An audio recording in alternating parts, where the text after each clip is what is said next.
Back on record, State versus Davis, C-377-407.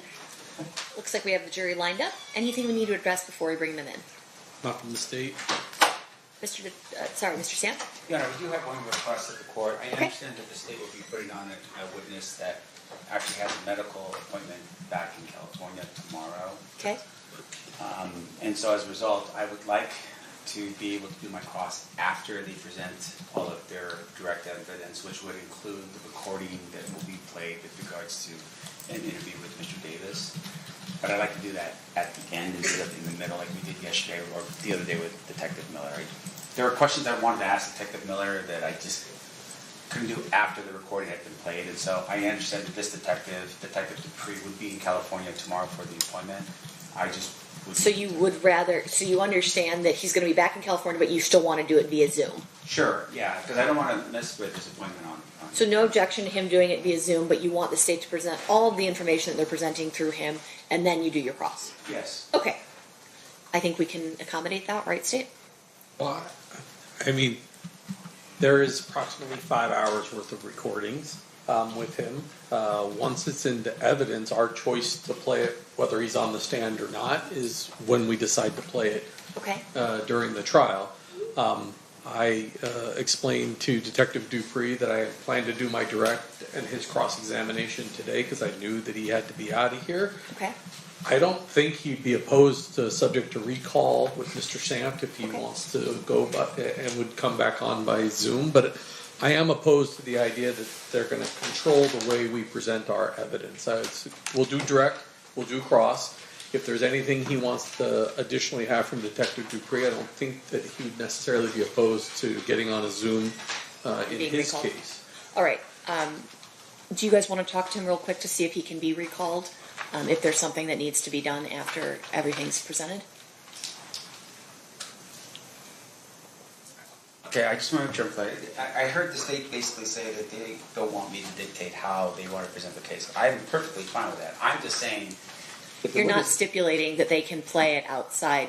Look, I mean, like, this with the is other a witness. matter of professional courtesy. I would definitely allow him to go back to California to do what he's doing. But he's on the stand. Technically, he's not supposed to be released until after the court releases him from the subpoena. And so as a result, if you want to play that game, then I would want him to stay here overnight so he can at least be cross-examined by me. I just was trying to be nice about it by doing it the other way, but it seems now like I have to recall this person.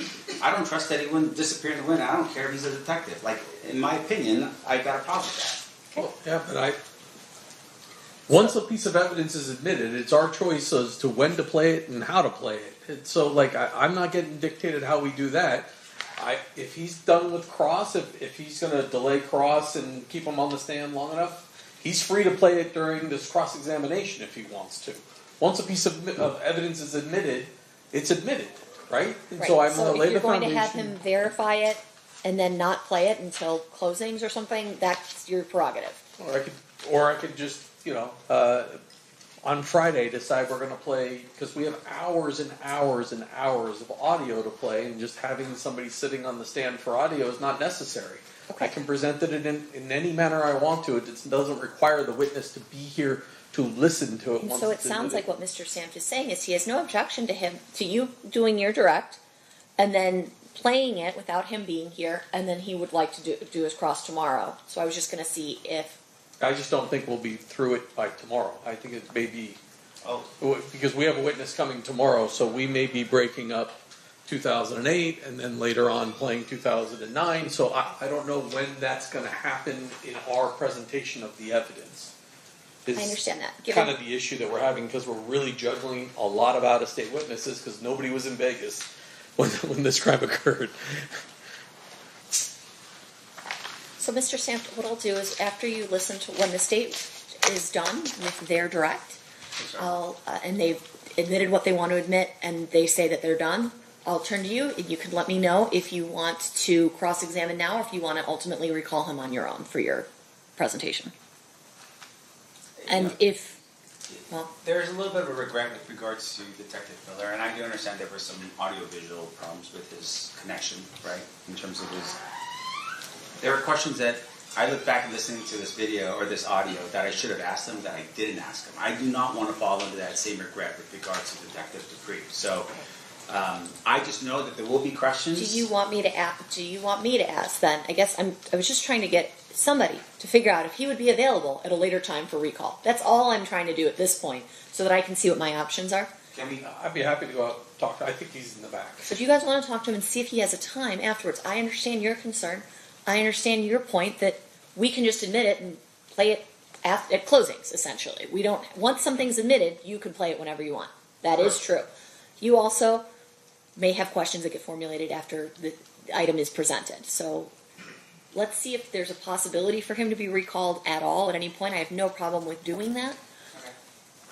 But I don't know if he's available. Yes, ma'am. So go check with him, and then we can come up with a plan.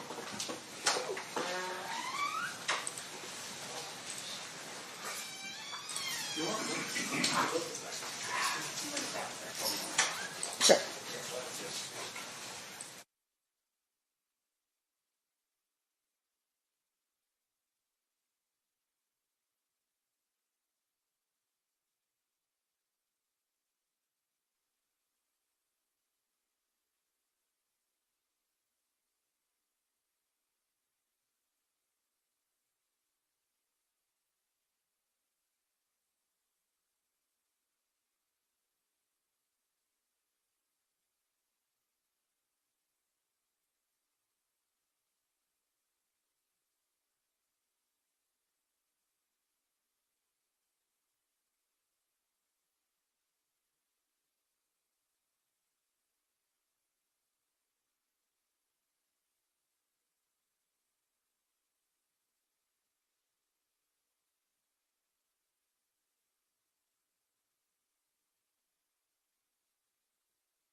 Detective Dupree has agreed to be available Friday morning.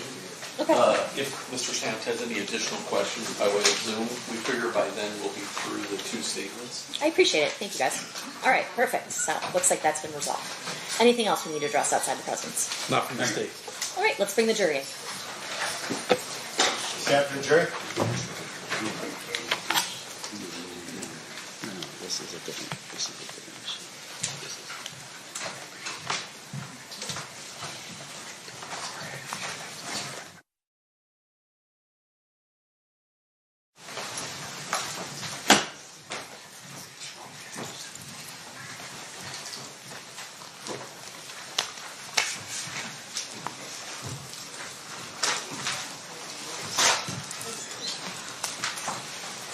Do the parties sit with the presence of the jury? Yes, Your Honor. Yes, sir. Okay, you may be seated.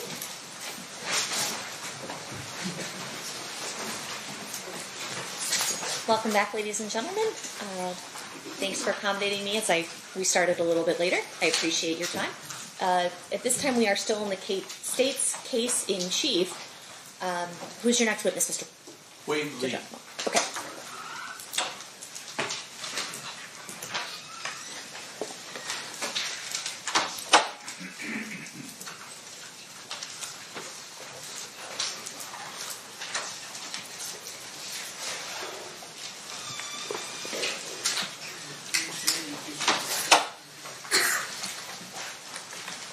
solemnly swear the testimony you're about to give in this section shall be the truth, the whole truth, and nothing but the truth, so help you God? Yes, I do. You may be seated. May I please have you state and spell your first and last name for the record? My name is Wade Lee, Wadelee. Thank you, Mr. Lee, for being here. Mr. DiGiacomo, whenever you're ready, you may proceed. Thank you. Let me just give the clerk the next three in order. I know we're kind of messed up, but the next thing. Okay. Sir, back in the 90s, how were you employed? I was a special agent with the FBI. How long were you with the FBI? 25 years. And when did you start? May of 1996. May of 1996? Yes. You haven't been retired that long, actually. 5 years. I want to direct your attention to the 1997, 1998 time period. What was your assignment? What were you doing for the FBI at that time? I was assigned to a squad that was working a State Streets Task Force. I was on basically the Violent Crimes Major Offenders program, working gangs in South Central LA. And you said Project Safe Street, and that's a federal task force that has multi-agency people on it? Yes, that's correct. The way it was generally organized, there were several squads in LA, the LA division of the FBI, that were assigned to different regions of the area, the territories. My squad was assigned to the Watts area of Los Angeles, South Central. And as part of your duties, did you have a partner by the name of Agent Holiday? Yeah, Todd Holiday, yes. Did there come a point in time when the two of you, along with other members of your squad, begin an investigation into a criminal street gang by the name of Grape Street? Yes, it was. Can you explain to the ladies and gentlemen of the jury what Grape Street is? Grape Street. The Grape Street Crips was a large gang organization that operated out of the Jordan Downs housing projects in Watts. It was basically believed to be the largest Crip set in all of America. And our squad was working the violent aspects and drug dealing aspects of that organization. As part of your investigation into Grape Street, did you come across a person that you identified as Duane Davis? Yes. And do you see Mr. Davis here in court today? Yes, I do. Can you point him out to describe something he's wearing? It's the gentleman sitting in at the defendant's table with the blue shirt and tie. And how is it that you came across Mr. Davis? During the course of our investigation with Grape Street, when you're looking at the organization, there was numerous techniques that we used for investigating, whether it was informants, wiretaps, surveillance, active interviews, and things of that nature. During the course of that interview, Mr. Davis kind of came under the umbrella under the course of our investigation of one of his associate family members by the individual of the name Rodney Blackman. And did Rodney have a nickname? Speedy.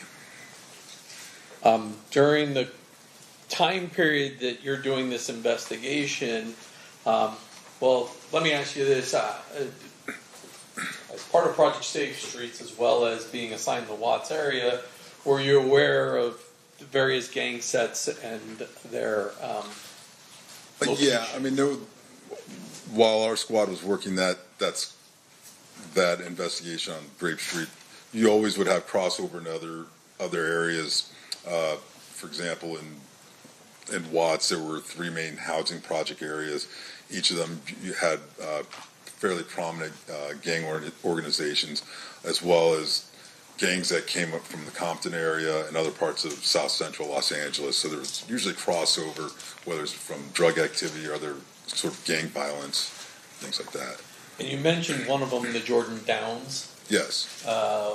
What type of housing, what type of gang activity was going on in the Jordan Downs? So Grape Street Crips operated out of Jordan Downs housing projects, and it was they basically control that whole housing project as far as the drug trafficking, violent activity, and things of that nature. If somebody were hiding out from blood gang members hunting him, and he was a Crip, obviously, would it be safe for him to be inside the Jordan Downs? Yeah, from other rival gangs and things of that nature, yes, generally speaking. You mentioned that Mr. Davis had a cousin, I'm going to call Speedy. At some point, do you wind up learning information that allows you to arrest Mr. Davis for some criminal offenses? Yes, we were part of our investigation while we were up on Mr. Blackman. There was a period of time when Mr. Davis actually was staying with Blackman. It was actually after the Tupac Shakur murder. During the course of our investigation of the Grape Street Crips and of Blackman and things like that, we were able to obtain information and evidence to develop a case against Mr. Davis. And can you just describe the general allegations of the case? It was drug trafficking, 2 kilos. He was indicted and arrested for selling 2 kilos of cocaine. And the type of evidence you had against Mr. Davis, what was it? Most of it was telephone conversation intercepts from wiretaps, court-authorized wiretaps. And based upon the charges, ultimately, do you indict Mr. Davis for some crimes related to drug trafficking? Yes, he was indicted, arrested, and then eventually pled guilty. The type of sentence Mr. Davis was facing when he was indicted, what kind of ranges are we talking for those kind of charges? I believe it was around somewhere in the nature of 10 years initially, but it varies depending on individuals' prior criminal history, whether they were felony convictions, drug trafficking offenses, and things of that nature. It also varies depending on the type of drug that the individual might have been accused of trafficking. Back then, and at that time period, the federal sentencing guidelines, there was a difference in sentencing for rock cocaine, crack cocaine versus regular powder cocaine and things of that nature. And he was indicted for trafficking 2 kilos of powder cocaine. As part of that investigation, does there come a point in time when you do what's known as a proffer with Mr. Davis? Yes, we did. And describe for the ladies and gentlemen of the jury what a proffer is.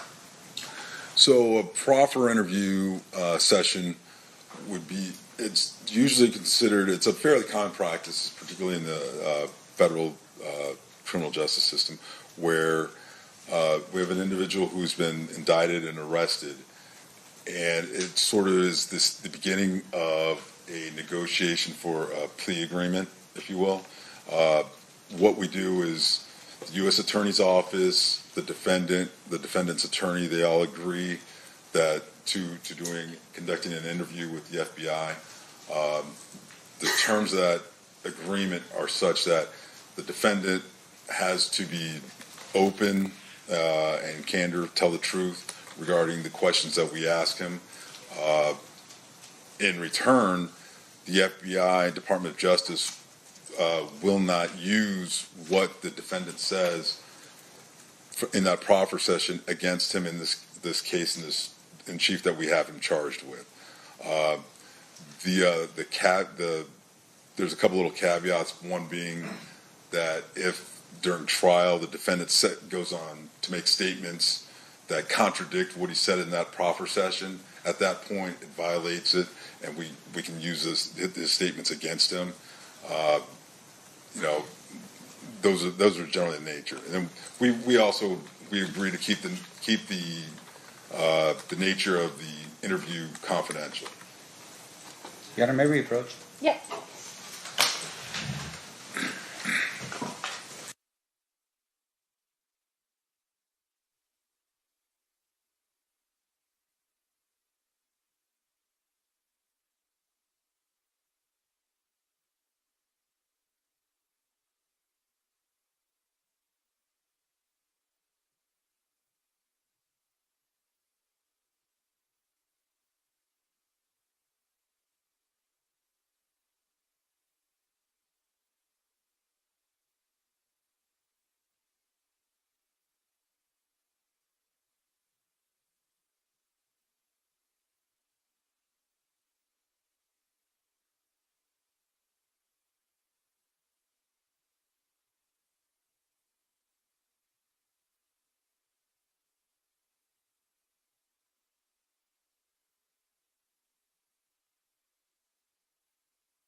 All right, Mr. Duffman, you may proceed.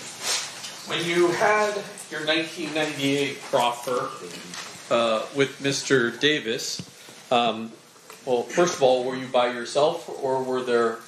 Did you have your partner Todd Holliday with you? Todd Holliday attended, as well as Assistant United States Attorney, along with the attorney for Mr. Davis, who were also there. And what was his name?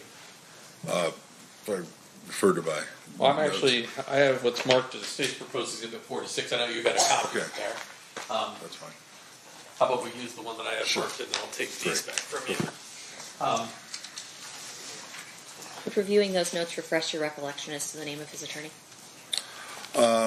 Yes, Edie Fall. Okay, after reviewing that, Oh. has your recollection been refreshed? Oh, yes. I'm Okay. sorry. I And apologize. it's Edie Fall? Yes. Understood. You may proceed. First of all, let me ask this. Up until you were contacted sometime this year, have you maintained the confidentiality of this conversation that you have with Mr. Davis? Yes. And as far as you're aware, your partner Todd Holliday also maintained the confidentiality of it. Yes, as far as I know. And before you hit the stand today, or sometime last week or the week before, or at some point, the United States or the U.S. Attorney's Office issued a letter authorizing you to testify to these two conversations you had with Mr. Davis. Yes, referring to the TUI letter, yes. And that's a requirement that state prosecutors have to get permission from the federal government to allow you as an agent or former agent to testify to actions you took in your official capacity as a federal law enforcement officer. Yes, regarding those two interviews, yes. How is your proffer with Mr. Davis documented? Usually, we use the standard FBI reporting mechanism, which is a FD 302 report. And that is essentially a report that lays out the information you receive. There's no audio recording of that particular conversation. That's correct. And is there a FBI 302? Well, what's in front of you? And I forgot the number. Is it 146? 146. 146, is that a fair and accurate copy of the description of the conversation that you were a part of with Mr. Davis on July 16th of 1998? Yes, it is. Move to admit 146. How many pages is that? 9. No objection. So admitted. Now, I'm not going to have you go through everything that was in there, but what is your purpose in talking to Mr. Davis in the proffer session?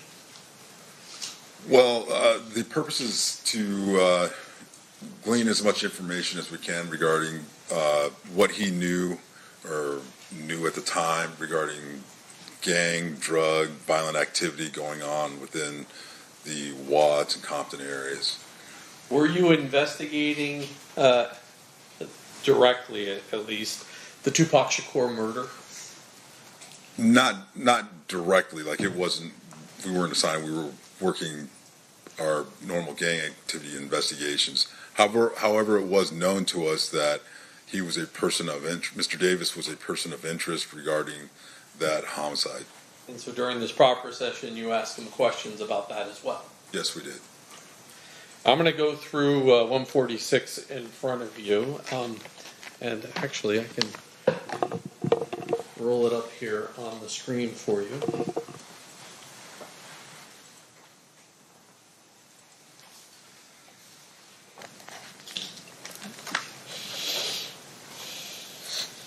Oh, well, it would help if I plugged the computer in.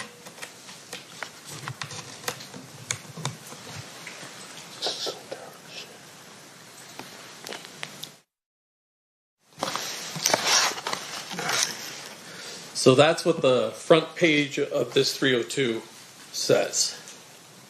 Is confidential and has the date and a description of who the people that are present for this particular proffer are. That's correct.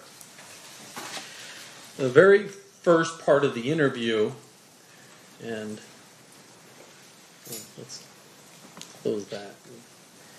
There, you have a discussion with Mr. Davis about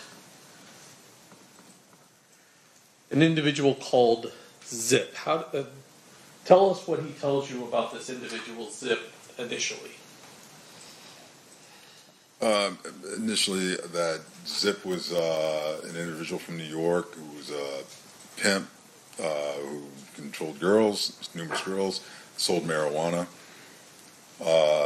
He did just mention that Zip was involved in PCP trafficking, and that Davis at one point arranged for an individual by the name of Patrick Bernard to give Zip some PCP. So Zip came from New York to LA to conduct the transaction. And did he also mention how he met Zip? Yes, he said he met Zip at a baseball game somewhere in approximately 1993 or 94. There was an individual named Fats who was also at the game that introduced Davis to Zip. And then he talks to you a little bit about who Fats is. Yeah, Fats was a large cocaine supplier who operated in the west side of LA. He was also known as Flint. Davis associated with Fats prior to 1994, up until basically the time, I guess, where Fats was arrested and taken into federal custody. I'm going to skip past some Fats. There's a part of this conversation, a person by the name of Wayne Day comes up. Do you know who Wayne Day is? Yes, Wayne Day was actually arrested by the squad that I worked on, the Safe Street Task Force. He was a large-scale drug dealer, drug trafficker in the Watts area of Compton with Grape Street Crips. And does Davis describe his relationship as it relates to Mr. Day? Yes, there was. He mentioned that they were related. That Davis had an uncle who was the uncle of Wayne Day. That's how he described it. And then there's a conversation in this next paragraph where Mr. Davis makes mention of Mr. Day having Compton sewn up. What does sewn up mean?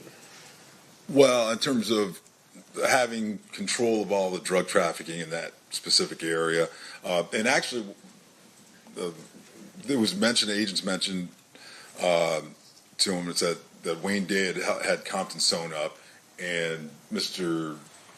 Davis said actually that he had part of Compton sewn up, that he didn't have the south side part that Davis operated in.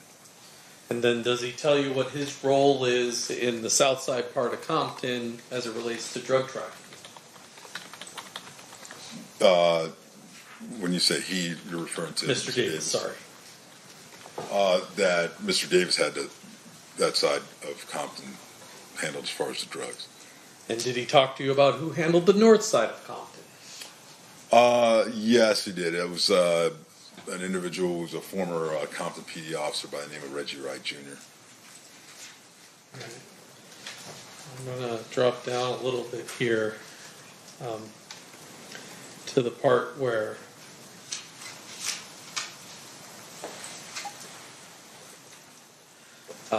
he talks to you about both him and Mr. Blackman being major suppliers in the Jordan Downs housing project in Watts. That's correct. And then he begins to talk to you about the start of Death Row Records. Yeah. Again, that was all part of the, overall investigations that we were looking at as far as the gang activity and things of that nature. And he mentioned there was an individual by the name of Harry O that provided money to start the Death Row Records. Also, what's his name? I believe Patrick Johnson provided approximately $80,000. Actually told Davis to give $80,000 of that money that Davis owed to Johnson. from previous transactions to Johnson's girlfriend, so that money can be used to start Death Row Records. And he also explains Marion Suge Knight's role and his connection to the Blood gang members. Yes, he did. He said that Marion Knight had gained control of the North Compton drug trade, and that he was associated with a bunch of the Blood Street gang members, like the Mob Pyrus and such. And they were, the Knight was getting them in and out of, getting them out of jail, bailing them out, and they would cooperate with Knight. And basically, when Knight goes to prison, he tells you Reggie Wright kind of takes over. Yeah, Reggie Wright Jr. took over the organization after Suge Knight was arrested.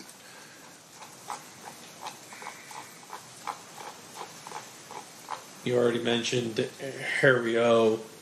But Davis claims to actually be involved in the delivery of some of the money associated with the startup of Death Row Records. Yes.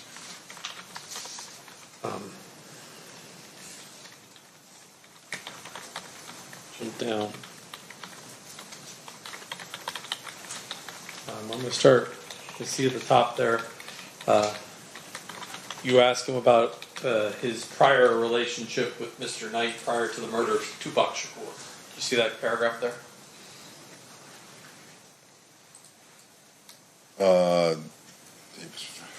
Yeah. I mean, Davis said that he told us that he never had any issues with Suge Knight or any of those individuals prior to the incident in Vegas with the killing of Mr. Shakur. And Mr. Davis goes on, and I'm going to skip down just a little bit, but he basically accuses two Compton Police Department officers, Sergeant Reynolds and Lieutenant Reggie Wright Sr., the father of Reggie Wright Jr., as basically being corrupt officers. Yes. Yeah, that Reggie Wright Sr. was a lieutenant with Compton Police Department, and then Reggie Wright Jr. was a former officer with the police department. He had then started a company called Rightway Security, and then he was working with Suge Knight and Blood, doing security, although some claimed it wasn't on an official capacity, for Death Row Records, looking at their parties and such and things like that. And they would, Rightway Security, they would employ Compton PD officers and things of that nature to conduct their business for Mr. Knight. And he also mentions Omar Bradley. Who's Omar Bradley? Omar Bradley's former mayor of Compton, the city of Compton. He mentions Mr. Bradley saying that he was associated with Knight and the other Blood Pyro gang members. Skip through the part.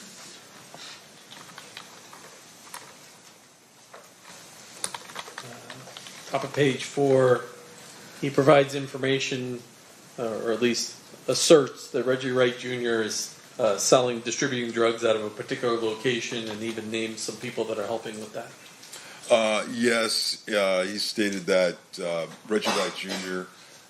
Had a drug distribution location, an auto body shop called Untouchables, that was located at the corner of Alondra and Washington in the city of Compton. There was the shop was owned by an individual by the name of Melvin Hurd, and Hurd, a guy by the name of G. Ray and Jim helped distribute cocaine from the shop. He also mentions some people that work for Reggie Wright Jr. and assisting in the cocaine distribution. Yes, he stated that Reggie Wright Jr. had an individual by the name of Mob James, who was a member of the Mob Pyru street gang, individual named Flip, who distributed out of a shop location on Compton Boulevard, and Harris. There was an individual known as Buntree, but we at the time we wrote it out as Bumptree, but we believe that actually was an individual known as Montreal or Alton McDonald? Yes. Buntry, Buntry. Yes, Alton McDonald, who was the brother of Mob James, which is James McDonald. Also another individual named Trayvon Lane, who was a Mob Pirate gang member, and then Kevin Woods. And then they can kind of read this themselves, but at some point he talks about an incident that occurs at a neighborhood mall involving a person named Marcus. What does he tell you about that? Yeah, this is a few weeks before the murder of Tupac Shakur. This individual, Marcus, who was a Southside Crip, was at a mall by himself. Several Blood Street gang members attacked him and started beating him up. Then an individual, Mr. Orlando Anderson, who was the cousin or nephew of Mr. Davis, observed what was happening and went in to help Marcus, and they beat up and fended off the other gang members. And then he moves on to describe the incident at the MGM casino the night of Mr. Shakur's murder. Yes, he did. And what did he tell you? He told us the day of the murder of Tupac Shakur that the Blood Street members, some Blood Street gang members saw at night. They saw Orlando Anderson. They attacked him because of the previous incident at the mall. After the attack, Mr. Davis, Anderson, Orlando Anderson, and their girlfriends went back up to their hotel room at the Excalibur Hotel, and he said that was it. They didn't have any involvement. They stayed in the room the rest of the night. He tells you that the room was in Anderson's name. Yeah, the room was in Anderson's name. That they had driven up to Vegas from the LA area in a Land Cruiser, and that they had some other associates, Corey Edwards, Kevin Davis, Terry Brown, aka Bubble Up, Big Dre, and Wynn also traveled to Las Vegas. They stayed at the MGM. And he repeatedly denies to you knowing who killed Tupac Shakur. Yeah, he said they didn't have any knowledge of what happened. That they weren't involved. He did later speculate that maybe it was some Compton police officers that were working for Suge Knight, and that maybe it was because he had heard that Tupac was talking about possibly leaving Death Row Records or something to that effect. But his suggestion was that perhaps Knight, who's driving the car, had Compton police officers shoot Tupac in the car Suge's driving. yes, something to that effect. I'm going to keep rolling down here. He gets back at page 5 to talking about Zip. So how does he tell you? Well, he talks about Zip and how he becomes associated with the Notorious B.I.G. Yeah, he said that back in 93, 94, Zip introduced Davis to Notorious B.I.G. at Summer Jam concert. And Davis would associate with Notorious B.I.G. when he was in LA area, but they never had any like drug connections or anything like that. He tells you that he was actually at the Peterson Automotive Museum the night Mr. Wallace was killed. That's correct, yes. And that he saw some, at least people associated with Death Row Records at that location. Yeah, he told us that prior to that, the night of the murder, Davis observed some females associated with Death Row Records at the party. He said, like Jewel, a singer, Lachelle, a comedian for Death Row, and Davis believes that they saw Mr. Wallace at the event, and then called Blood gang members to come. Davis did say he observed Reggie Wright Jr., DJ Quick, who was a performer for Death Row, Theo, a local disc jockey, and about 10 or 11 other Treetop, Fruitown Blood gang members arrived at the event. Davis told Mr. Wallace that they were to watch, that they were there and they should watch out. And then shortly thereafter, Mr. Wallace was shot. But Davis wasn't there. He didn't see what who actually shot him. But once again, he tells you that he believes that Reggie Wright Jr. and Blood Gang members are the people that killed Mr. Wallace. Yes, he said he believed that Reggie Wright Jr. and the Blood Gang members associated with him were the ones responsible for killing Notorious B.I.G. When asked who the individual was who actually killed him, based off of there was a composite drawing that was that had been provided and was kind of passed around, so we showed him that. Davis responded that the composite looked just like Reggie Wright Jr.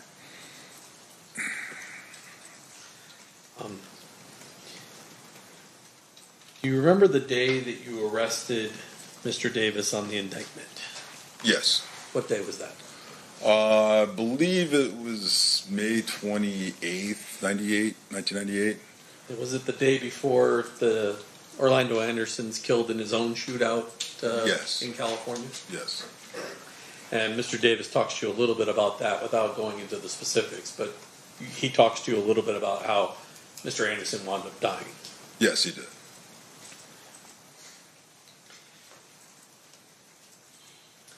And thereafter, and I'm not going to go through all of these,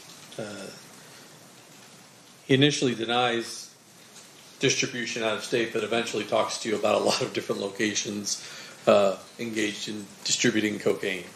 Yeah, I mean, we asked him to discuss all the individuals out of state who he supplied cocaine to and all the local individuals he supplied and distributed to.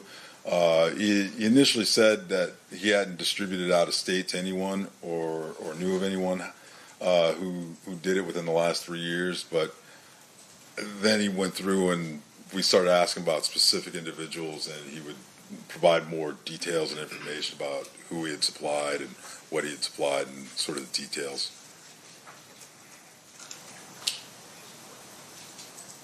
One of the people he talks about is Primo. Yes. Primo was an individual that he bought cocaine from, his supplier of kilos of cocaine. Anywhere from 11,500 to 12,500 a kilogram. Primo fronted Davis one point at like 200 kilos of cocaine at a time, and then Davis would go out and sell it and then pay Primo back. He also mentions Corey Edwards getting drugs from Mr. Davis and being out in Ohio and distributing cocaine in Ohio. Yes, Davis said that at that time, back when we were interviewing him in '98, up until about 3 years prior, that he was supplying Corey Edwards, who was selling cocaine all over Ohio. But I guess Edwards got into, he said at one point Edwards got into some trouble with his Cleveland drug contact, and that individual started coming out to acquire cocaine directly from Davis. That was an individual named Bubs who resided in Cleveland.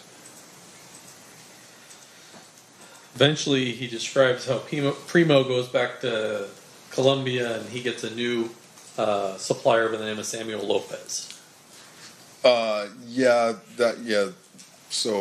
Primo, I guess, departed the U.S., so we had to start selling cocaine in smaller quantities, and he came across a supplier by the name of Samuel Lopez, whose brother was actually in federal custody. Then Davis had heard that Samuel Lopez went back to Mexico after the FBI attempted to arrest him. And I guess there was a younger brother, or another Lopez, George Lopez, used to answer the phone for Samuel Lopez at the time. And I'm not going to go into this, but there was a discussion of someone named Dupree, but that guy's full name was Azel Dupree Hall III, correct? Yes, that's correct.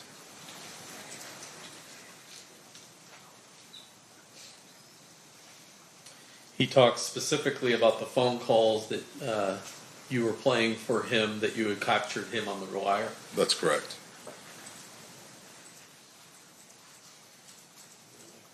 This one. At the very end, he denies that he's the leader of the Southside Crips and claims Darnell Brim is actually the leader of the gang. Yes, he's even though he had said that he was large scale, basically a drug trafficker on that south side of Compton, that Darnell Brim was actually the head of the gang, if you will. Okay. Now I want to move on. Shortly after that conversation that you had with Mr. Davis, did he enter a guilty plea to some charges and get sentenced to 70 months in federal prison? Yes, he did. That's a little less than 6 years. So he got some benefit from talking to you from what the... Yeah, I don't know if it was 70 months. It might have been 77 months, 70 or 77 months. I don't recall specifically. Well, Judge, I have in my hand, it says it's admitted, but I don't remember offering it, a certified copy of the indictment, the plea, and the judgments of conviction in United States District Court for the Central District of California, case CR-98537, evincing his... I have the party to pledge.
All right, that will be, apparently was admitted as 75, but it will be admitted formally as 75.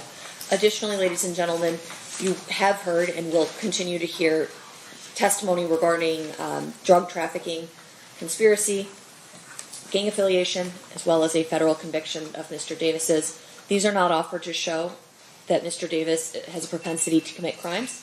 Instead, they are offered to establish credibility of the statements made by defendant in relation to this case, as well as motive and identity. Mr. DiGiacomo, you may proceed. Thank you, Judge. Now, after Mr. Davis goes to federal prison, Hang on one second. They're not offered to show propensity to commit crime, and you are not to consider them for any propensity that Mr. Davis has any propensity to commit crime. You may proceed, Mr. DiGiacomo. Sorry, I phrased that wrong. subsequent to Mr. Davis going to prison, do you and your partner, Todd Holliday, go to federal prison and have just a voluntary conversation with Mr. Davis? Yes, we did. We went to Is that situation different than the proffer situation? It is in that it's a strictly voluntary interview. His attorney, the U.S. Attorney's Office, were notified of us contacting him because he's in custody. But the terms of the proffer, it's not the same as the proffer agreement. It's just a normal, regular interview. But once again, you do promise him confidentiality during Yes. that conversation. Yes, we did. And up until the U.S. Attorney authorized you, you maintain that confidentiality. That's correct. I'm showing you what's been marked as State's Proposed Exhibit number 149. Is that the 302 that describes that particular conversation? Yes, it is. Move to Exhibit 149. Any objection? No objection, Your Honor. So admitted. And I'm going to put that one up on the screen. Can you tell me the date that occurred? The interview. Let's see here. April 15th, 1999. Okay. And the report's generated on April 20th of 19. That's correct. Okay. You begin the conversation with him talking about Mr. Anderson and his death. Is that fair? Yes, that's correct. And then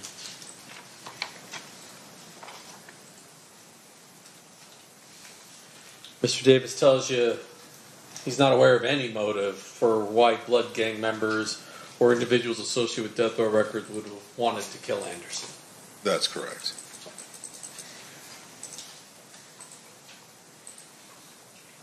And then he repeats that he had nothing to do with either Tupac Shakur or Christopher Wallace's murder. Yes, he said that himself and Mr. Orlando Anderson were not involved in the shooting death of Tupac Shakur, and as well as anybody else that he was associated with, and with Tupac or Mr. Christopher Wallace, Notorious B.I.G. Does he speculate again as to who would have been involved in these two murders? He said, he told us he didn't know who killed the two rap stars, but that he believed individuals from New York associated with Puffy Combs or individuals associated with Death Row Records could have killed Shakur, and that individuals associated with Death Row Records killed Mr. Wallace. And then he talks a little bit of the gang war that occurs shortly after the murder of Tupac Shakur. Yes. Basically, he said that there was a conflict between Davis and Mr. Marion Knight that resulted, as a result of the shootings, that the conflict, there was basically a war going on between Southside Compton Crips and Compton Blood Pirate gang members, stemming from the mall altercation with Marcus Nunn and Orlando Anderson and other members of Southside Compton Crips, along with the Compton Blood gang members. And he claims the reason that people believe that Orlando Anderson is the killer is that he asserts the Compton police is telling people that. That's correct. He made comments that he believed that Compton PD members were putting out rumors that Orlando Anderson and them were involved. Do you confront him about Mr. Anderson, the attack, and him being upset about that particular attack? Well, I mean, we asked him about that, about the whole escalation of incidents because of the gang activity, the incident at the mall, then at the MGM Grand, then obviously the shooting of Tupac and things of that nature. Mr. Davis said that Davis and Anderson were upset after the casino attack on Anderson, but they weren't going to strike back with so many police officers around that they would have struck back once they returned to Compton. So he indicates to you that he's angry enough to do it. It's just he planned on doing it back in Compton, which instead of in Las Vegas. Yeah, if they were, apparently it was because of police presence in the area, something of that nature. I'm not going to go through all the rest of this. The jury can read sort of the rest of this. Let me just check the very bottom.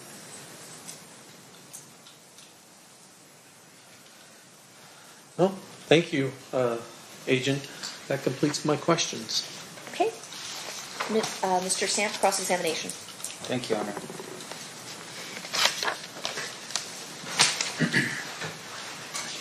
It's no longer special agent, or it's still special agent?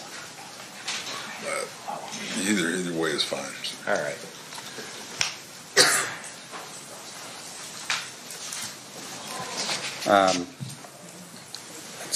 We'll stick with Special Agent Lee. Okay. All right.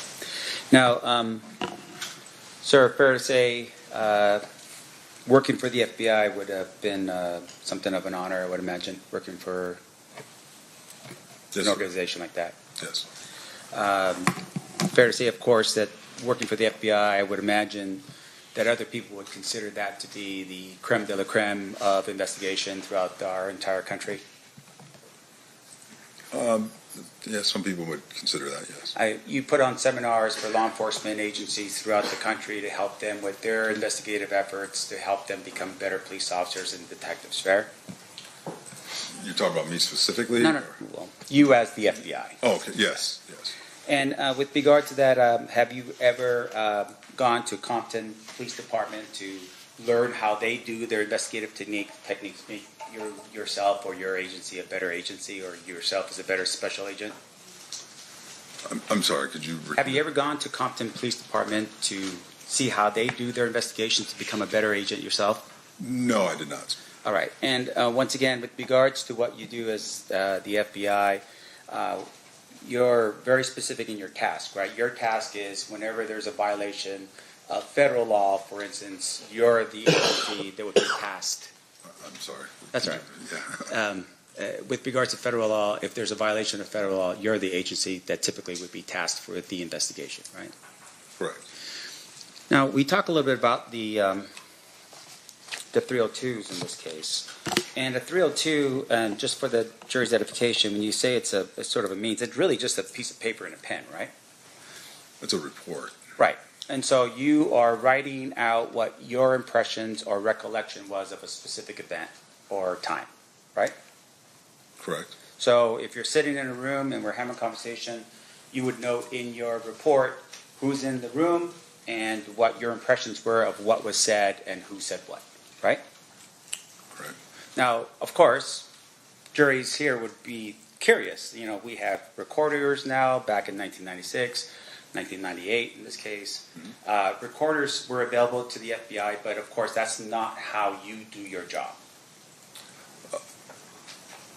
The use of recordings for the FBI they were not standard policy and procedure for the FBI at that period of time. Yeah, and you retired since, what, 5 years ago? Yes. During that time period, has it changed in terms of that policy with the FBI? During the time period that I've been retired? Right, no, up until the time that you retired. Has the policy changed? The standard procedure is no, not to record. Right, and so as a result of that, any recording that's done is typically not what the FBI does, right? You still focus on pen to paper recollection onto a 302. Yes. Okay. And so in terms of how you do it, the 302s that we read or at least saw put into the record is the work that you recall, your partner recalls during the course of an investigation. Of that event, yes. Okay. Now, in terms of the task force here. We talked a little about the task force project, Safe Street. Is that what it was? Yes. Yes. Can you tell the jury a little bit of what that project was about? The Safe Streets Task Force. Yes. So it's a compilation of multi-agencies directed to address gang activity within specific areas. So the Safe Streets Task Force initiative is a national initiative, but then there are fundings and directives that are sent to specific areas to address areas of high crime committed by gang activity. Okay. And I would imagine gang activity would include violent crimes, Correct. as well as, say, in this case, drug dealing, Drug trafficking, yes. as long as it's associated with gangs. Yes, primarily so, yeah. Because, of course, you do have the DEA that also runs their own investigations as well. DEA, ATF, Yeah. we work with all. Now, in terms of your, about this task force, can you tell us at the time when you were operating on it, who was on the task force? Oh, I mean, there were several agencies in terms of specific agencies. Well, just in terms of your working with other people, do you recall at all who it was that was working on the task force with you at that time? Well, there were members of Los Angeles PD. We've had, I believe there was ATF.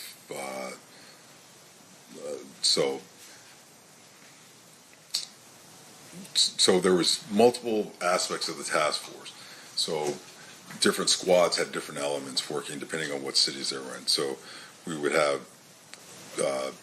Inglewood PD, Compton PD, LA County Sheriffs, LAPD, DEA, ATF. I believe we even had postal inspectors that might be involved. There was just a myriad of different agencies. Sure. Can you tell us who from the Compton Police Department was part of your task force? Our specific task force, the squad that I was on, Mr. Holliday, we did not have an element from Compton PD. Why was that? Because we were working in an area that was in Watts, in South Central Los Angeles, so we had LAPD elements, LA County Sheriffs. So one of the things that we saw today was that one of the individuals that potentially was somebody of interest, I would imagine to you, was a police officer from Compton by the name of Reggie Wright Jr. Well, he was a former police officer. There was Reggie Wright Sr., who was his father. Okay, so your work in Inglewood and this other area, I would assume that information with regards to Reggie Wright Jr. would have been sent to whoever it is that was working that particular area of LA? Or of Compton. There was a different squad that was working Compton, yes. Can you tell us who that squad was? What do you, Who was in that squad? the agents, or, Yeah. to be honest, I don't, well, I mean, some of the agents I recall. Do you know who that you can recall that was there?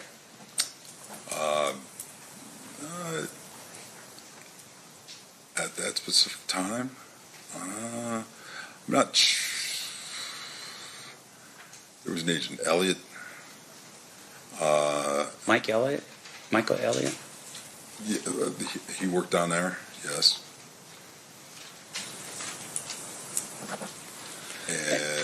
And I don't want to strain you a little bit here. Yeah, I mean, it's yeah. So and the reason, For clarification, because over that time period, agents will change squads and things of that nature. Like I left the gang task force in 2003, and squads would move and change objectives. So who was working at that specific time?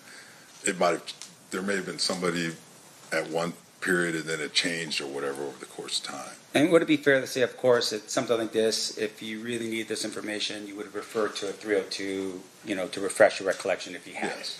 it. Okay. Now, in addition to that, though, in terms of your role here, there was a proffer session that was conducted with my client, with Mr. Davis. Yes. And that proffer was set for July 16, 1998. That's the exhibit, I don't know, I think it's that one right there. That's correct. Up in the top right-hand corner, do you see the date? That was the date of the report. Right, so it'd be dated It was July actually 16th. July 14th. Oh, July. Okay, so even though the date says 16th on this, it would be the 14th? Yes, well, so there's a little bit like, the date of the 16th is the date of the report. Down at the bottom where it says 7/14/98, that's the date of the actual activity. Okay. And you're meeting with Mr. Davis, and specifically, you're meeting with him in terms of under the task force, which was gangs and whatever they're doing that's crime related to gangs. Is that what we were doing at this point under the Safe Street task force? Okay. And so when you meet with Mr. Davis, there was an understanding at that particular point that, hey, whatever you're going to tell us, we're not going to prosecute you for. Is that what was happening on that date? Under the proffer agreement, yes. Okay. And that proffer agreement, of course, does require the approval of the United States Attorney's Office that would be responsible for that area, right? Yes. And in this case, that person would have been Assistant United States Attorney Michael Terrell. Correct. Was he present for that meeting? Yes, he was.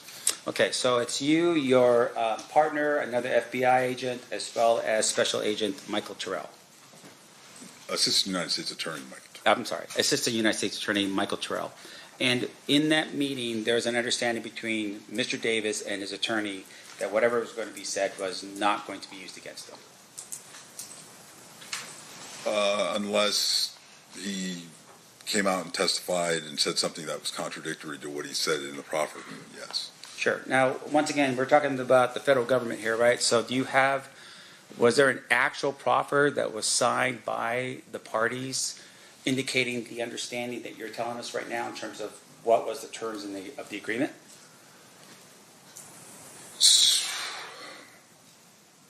My recollection is that there is, but that's maintained by the United States Attorney's Office. Okay. And since we're talking about that particular proffer here today, fair to say that would be relevant information that we should be considering? Would you Objection repeat that? to the form of the question calls for a legal conclusion. Okay, sustained if you would rephrase. So I want to make sure I'm clear here. We are talking about a proffer. You're telling us that there is an actual writing, a contract of some sort between yourself and Mr. Davis with regards to that proffer. Do you have a copy of it here today? That's not between myself and Mr. Davis. It was between Mr. Davis and the United States Attorney's Office. Okay. And once again, do you have a copy of that here today? No, I do not.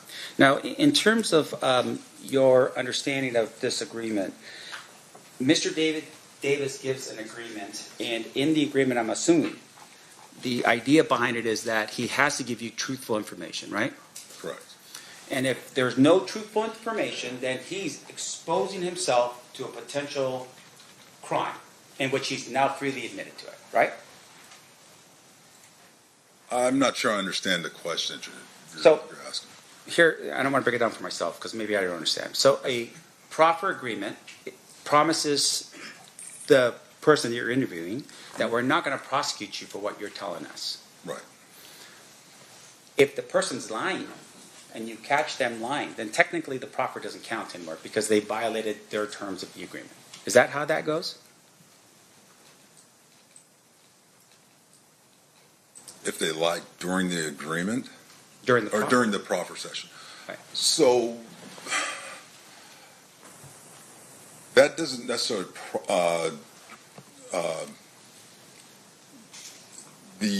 the benefit is for consideration for plea bargaining and sentencing consideration. So if the individual who's being interviewed during the proffer session shows a lack of candor, lies, and things of that nature, then the consideration for a plea bargain, plea agreement, will be considered by the United States Attorney's Office and what they will offer to that defendant.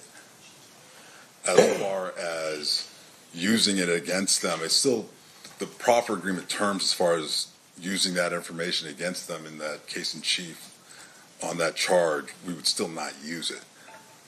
Does that make sense? Sure. I just want to make sure it makes sense. Right. Okay. So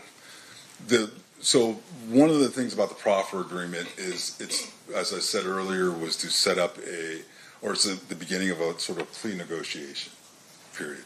So we go to Mr. Davis, we say, you come in, you tell us the truth. We won't use it against you in this case or whatever, regardless of what you say, and the United States Attorney's Office will take that information, determine how useful, how valuable it is. For example, not necessarily in this case, we've had individuals who provide information and then they actually go on to become cooperating witnesses for us. They're willing to testify in case against other co-defendants and things of that nature. All of that gets utilized in determining the sentencing for that person and for reducing their sentence on that federal charge. As you're suggesting, if an individual comes in and they're not truthful, they're providing us information that we know is factually inaccurate based on our other investigations, surveillance, wiretaps, and things of that nature, and statements from other witnesses, we would report that to the United States Attorney's Office, and they would take that as far as the sentencing that they would offer for the plea agreement. They would say, well, your client hasn't been forthright in candor. We're not going to reduce it at all. Did you do that in this case? Was there any recommendation from you or your partner back to the United States Attorney's office, and specifically to AUSA Michael Terrell, that said, hey, Mr. Davis is not being forthright and truthful with regards to his July 14, 1998 statement? I did not specifically do that. Whether or not Mr. Holliday did, I'm not aware. Now, let me ask you this then. So, he gives a statement, and I want to make sure we're clear. You listen to what Mr. Davis says. Did you ever verify the information in here specifically about allegations of Tupac Shakur's murder? Verify in terms of what? Well, for instance, in the document that would have been the year 302 that's dated as of July 14, 1998, there's an indication here, for instance, that at the Las Vegas casino, Davis's girlfriend, and Anderson's girlfriend went up to their hotel room at the Excalibur Casino. Now, once again, this is 1998. The death of Tupac Shakur was in September of 1996. Right. Did you ever verify that information with Las Vegas to see if either, and in this case, what the 302 indicates is that the room was in Anderson's name. Did you verify that to be true? I did not specifically, no. Okay. And then with regards to the way in which he describes, meaning Mr. Davis, how they got to Las Vegas, he says in here that they drove to Las Vegas in a Land Cruiser. Any particular reason? Did he have a Land Cruiser?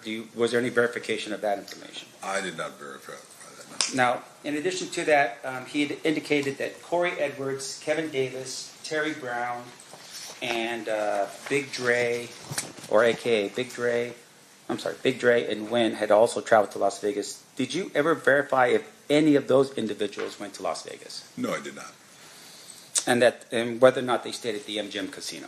No, I did not. Okay, so once again, for the jury's edification, shooting takes place in September of 1996. You're getting this information from Mr. Davis on July 1998, right? Yes. About a year and, Right. 8 months, 9 months, something like that.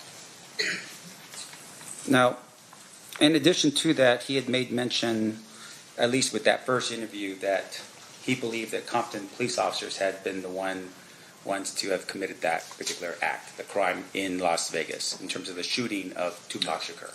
Mm-hmm. Is that a yes? Yes. And once again, that's just for the I'm record. sorry. Okay. I'm sorry. And with regards to that, though, sir, did you ever look into the possibility that Compton police officers may have been involved in the shooting of Tupac Shakur? I did not specifically know. Okay, and when you say I did not specifically, do you have any personal knowledge as to who in the FBI was responsible for following up with that information? I'm aware that there were numerous investigations going on. There was Las Vegas PD had an investigation. There were Compton PD, LAPD. There were numerous elements of investigation going on regarding the murder of Tupac Shakur. Regarding Mr. Davis, our squad, and what we were investigating regarding the gang activity and the drug trafficking and the charge that he was on, I was not specifically tasked to follow up and track that down. Who did? I'm not aware of. Now, fair to say, though, of course, if you are become aware of a crime like that, you would report the information that you have to whoever the responsible investigative agency would be, right? Correct. You're not just going to hold on to that information and just keep it to yourself, Correct. right? Or ignore it. Correct.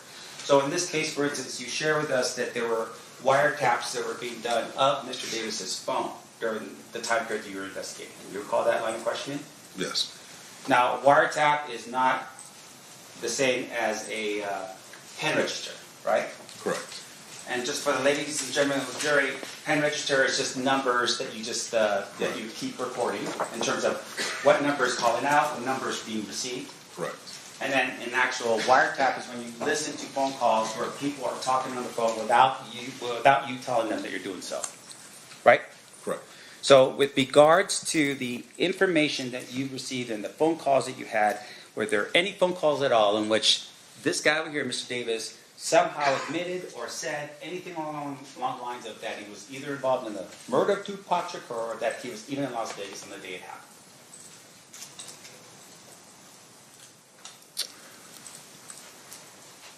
So the first part of the question, no, that would be no. There was nothing.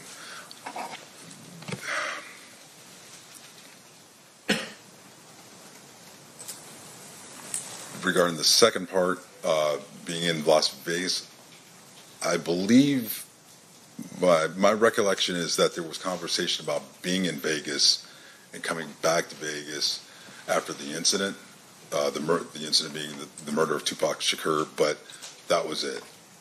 Okay, and once again, I don't want to put any real pressure on you. This is 30 years ago. Right. So in terms of that kind of information, that would have been at least given to somebody that would have been interested in knowing whether or not, Duane Davis was in Las Vegas at the time of the shooting of Tupac Shakur. Fair? Yes. And as far as you can recall, without looking at any notes to refresh your recollection here, that was never done. Can you repeat that? Sure. Did you personally ever make any calls to either Las Vegas Metro, LAPD, or Compton PD specifically about, hey, there's information here that Keffe was in Las Vegas at the time of the shooting? Was there anything like that? So you asked the question and then you said something, then you asked a different. Could you please? Is that the FBI answer to the question? Let me break it up. Let me break it up. Did you ever make any calls to Las Vegas Metropolitan Police to say, hey, we've got some information here that Duane Davis? No. Did you ever make any calls specifically to LAPD to say, hey, I've got this guy on the phone, or he's making some discussions here that he was in Las Vegas at the time of the shooting of Tupac Shakur? No, I didn't make any calls like that. And then I'm assuming with regards to Compton PD, did you ever call Compton to talk to somebody like, I don't know, Reggie Wright Sr., the gang guy over there, to say, hey, by the way, one of the guys from your community is saying that he was in Las Vegas at the time of the shooting of Tupac Shakur? No, I did not. And I appreciate you breaking that down because I didn't want the jury as well to be confused. Now, in addition to that, you had made mention about the type of volume here, or what the type of volume that Mr. Davis was moving in terms of drugs. I want to make sure I'm clear. What kind of drugs are we talking about? Cocaine. Okay. And can you tell us, just in volume, what kind of volume that Mr. Davis was moving at that time? I can't. I would be total speculation. Based off of what was said in his statements to us. Yeah. I mean, there was one where he said something, I believe, to the effect of like 70 kilos at one time, or that he was fronted large amount. I'd have to look. May I refer back to the report? Sure. Let's see here.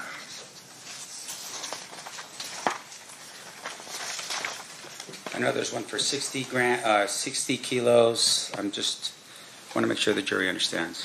Oh, I'm sorry. Primo Fine Davis, 200 kilos at one time.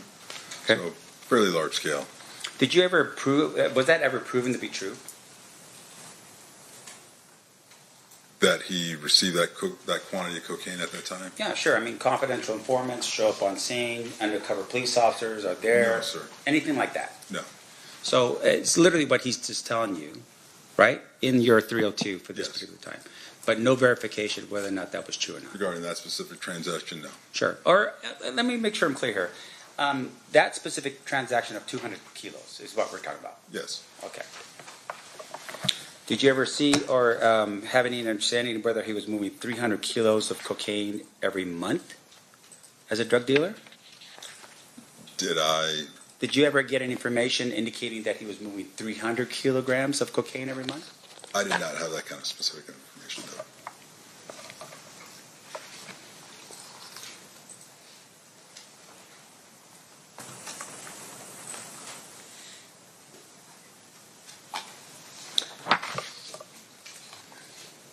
Now, in terms of Reggie Wright Jr., was there, I would assume that because it's not part of your area, did you refer that information to whoever it is that was part of the task force that would have covered the Compton area? That would be most likely, yes. Okay. And in terms of the Compton Police Department, fair to say that at some point they actually disbanded or were, they were shut down?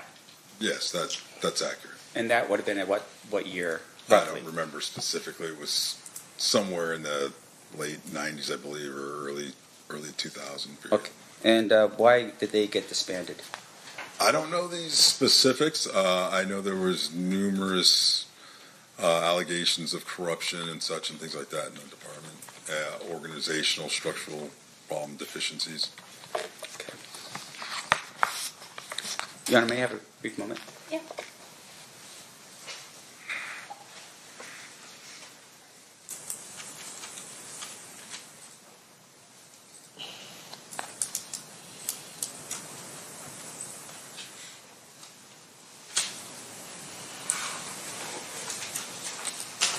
So you shared a little bit about the next time that you meet Mr. Davis, and that was at the prison.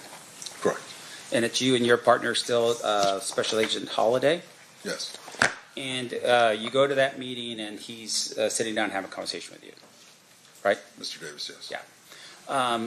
And I want to make sure I'm clear. How much did you actually arrest him with in terms of the cocaine that he had? I mean, I'm assuming at some point he gets caught with cocaine, right? That's incorrect.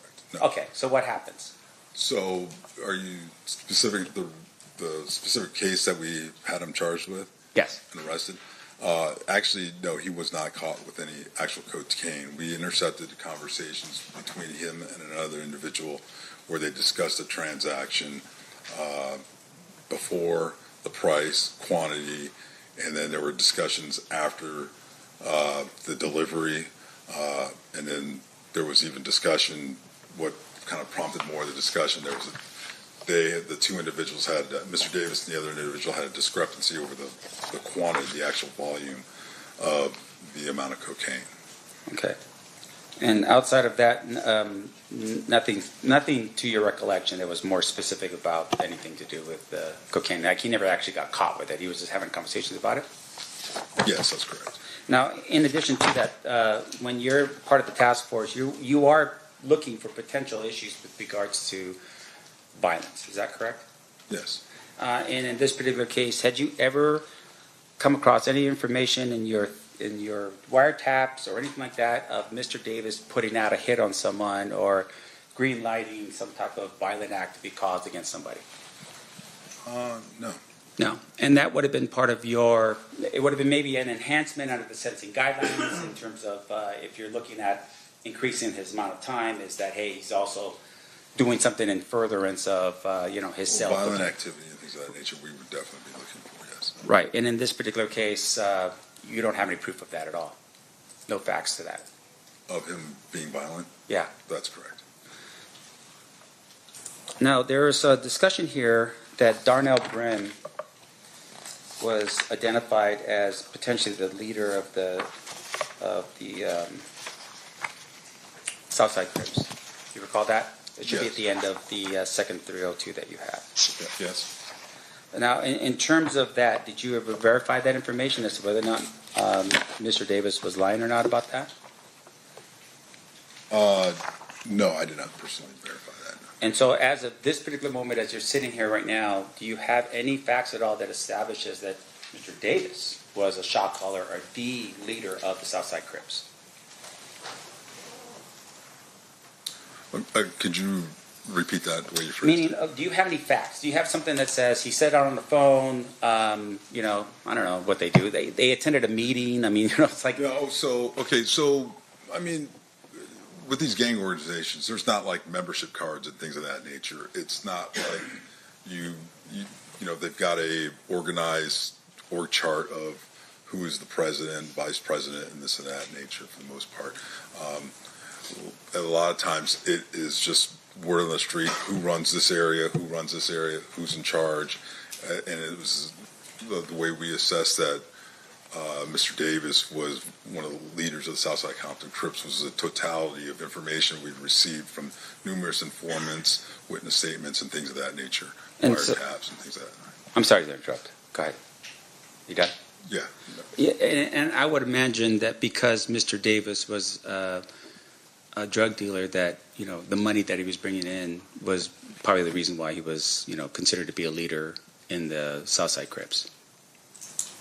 Because of the money that he was bringing in. Well, I mean the drugs, right? I mean that's Well, really the volume value. of drugs. Yeah, I mean, the leader, the guys who are moving the most weight, the high volume drug sales are going to be generally speaking, the leaders. Right. They're the ones that the other guys are going to go to get their quantities and things like that for sales. Sure. And in this particular case, that's the presumption, right? Is because Mr. Davis was a drug dealer, he would be considered with some status within the Southside Crips. Well, I wouldn't call it a presumption. Again, it's a totality of statements from other individuals and the information that we got. I mean, it wasn't the fact that he was a drug dealer that all of a sudden alerted us and said he must be a high-level Southside Compton Crip. It was a totality of information from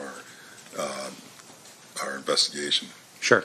Now, the word presumption, what does that mean, by the way? Presumption that you presume, you're making an assumption. But it's a little bit better than that, right? There are some facts that support whatever it is that you are throwing out there as the... That can be the case, yes. Now, in this particular regard, you talk a little bit about the Lakewood incident, right? It's in your report, I think, and I want to make sure on your 302, this would be...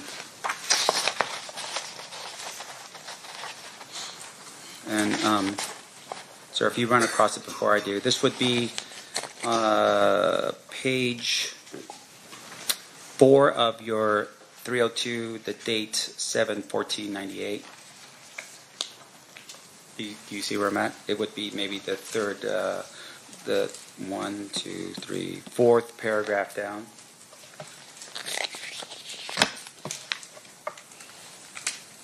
The Lakewood, are you referring to at the mall? Yes, sir. Okay, I'm sorry, yeah. That's right. Okay. In terms of your presumption, the idea of the presumption, you're telling us that there is some facts that help you to have that presumption, right? Some facts. Can you tell us what facts you have to support that there was even a Lakewood incident that occurred? I'm sorry.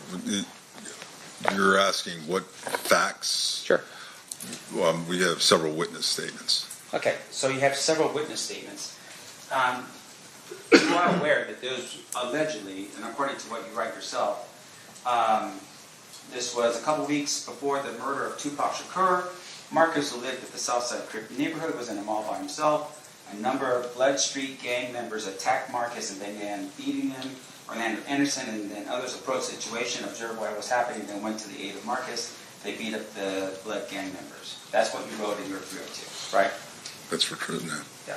Now, in terms of that information, did you ever go to the mall to verify that there was this thing that happened a couple weeks before the murder of Tupac Shakur, which would have been sometime in August of 1996? Did you ever do that? No, I did not. Now, in fairness to you, sir, Lakewood Mall and that area is governed by a police department. I don't know, is it Compton or is it the next one over? I'm not sure. Yeah, it wouldn't have been Compton. Okay.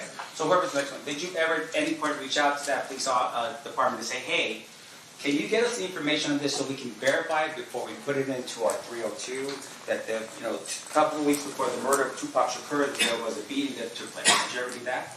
Okay, so your statement regarding doing it before we put in that was information that was provided to us by Mr. Davis. So at that time, we're just recording what Mr. Davis is telling us. Sure. So this is a follow-up investigation upon that. Sure, but the state has now introduced this document in as an exhibit for the jury to consider. So you're telling us that you can't verify the information in it? I'm telling you what Mr. Davis told us. Okay, but you cannot verify that information. You're telling us right now you didn't verify the information that he told you. I didn't verify that specific event. Okay.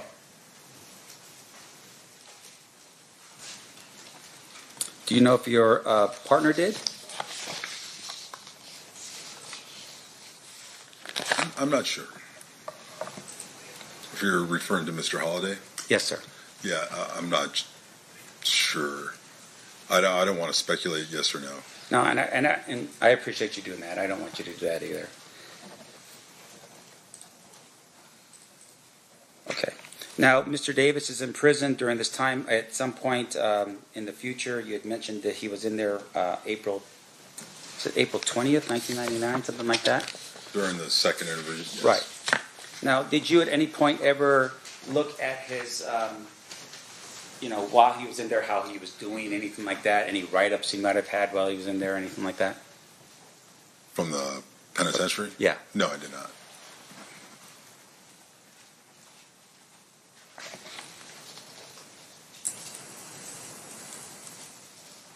And then finally, just one final thing here. There was some mention in your 302, and I apologize for bouncing you back, but I'm taking you back to the July 14th, 1998 302. But in that 302, there was an allegation, or at least some information that you documented that stated that Reggie Wright Jr. Was dealing drugs out of a auto shop called the Untouchables Auto Shop, owned by Melvin Hurd. Do you recall that? That's actually on the top of page 4. Yes. Do you know why that's important and why you included that in your 302?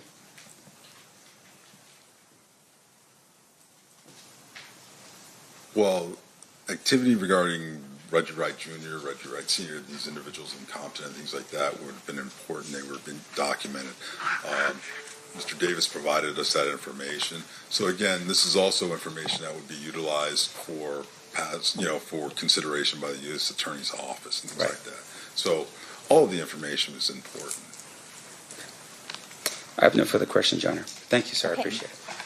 Any redirect, Mr. Strappa? Just briefly, you have both of those. Yes. 302s in person, Yes, I do. right? So let's start with the July 14th, 98 one.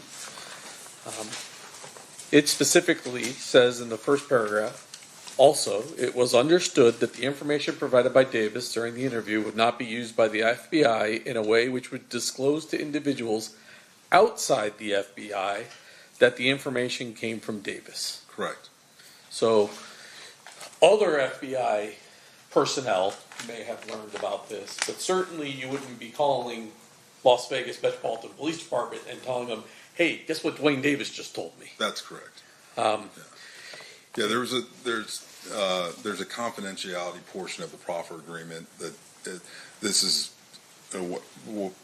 it's offered in a way to elicit information. It's saying, hey, what you tell us here is not going to be told to anybody, and we won't divulge that you're the one providing this information and things of that nature. And you're there talking to him, in your case, is about a drug case. It's not about Tupac Shakur. That just happens to be a subject that comes up in the conversation. That's correct.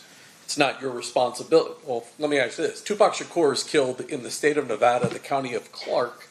Who prosecutes murder cases usually for street-level shootings in Clark County? That would be like Las Vegas Metro PD, the DA's office here in Las Vegas. The state of Nevada. It's not No, a federal that's crime to commit a murder in Las Vegas in most situations. That's correct.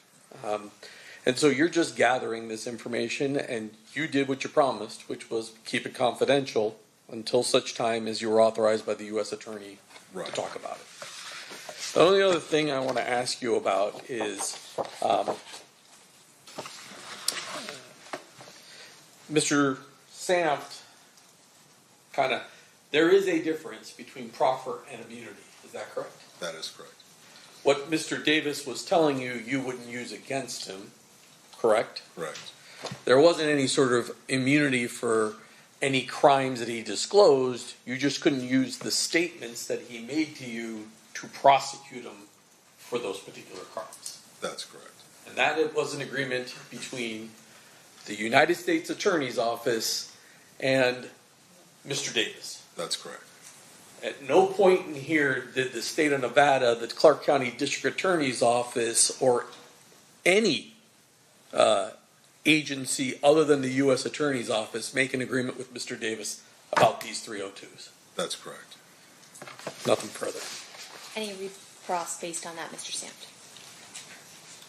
I'm sorry, what was that last question again? I'm trying to figure that out. Hey, so you're telling us, you're giving us information right now about your knowledge of what the other law enforcement agencies had agreements on or not? How do you know that? I didn't give that information. I didn't say that. So can we repeat that last question? We don't have All right, that, well, capability. We can Let me- pause and show you. No, that's all right. I just want to get to the point. What Mr. Giacomo just asked you was that, there were no other agreements with regard to your agreement. Your agreement was the sole agreement between yourself and Mr. Davis, or FBI and Mr. Davis, and no other The United entity. States Attorney's Office and Mr. Davis. I apologize. The United States Attorney's Office and Mr. Davis, and no other entity, right? I think that's how it was put, Yes. right? Yes. You don't know that, though. Did you, when you... What? Is that a question?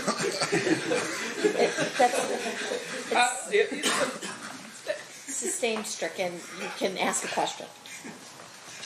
You are not aware of any agreements between with other agencies because you just don't know. You are just here on behalf of the federal government and the FBI, right?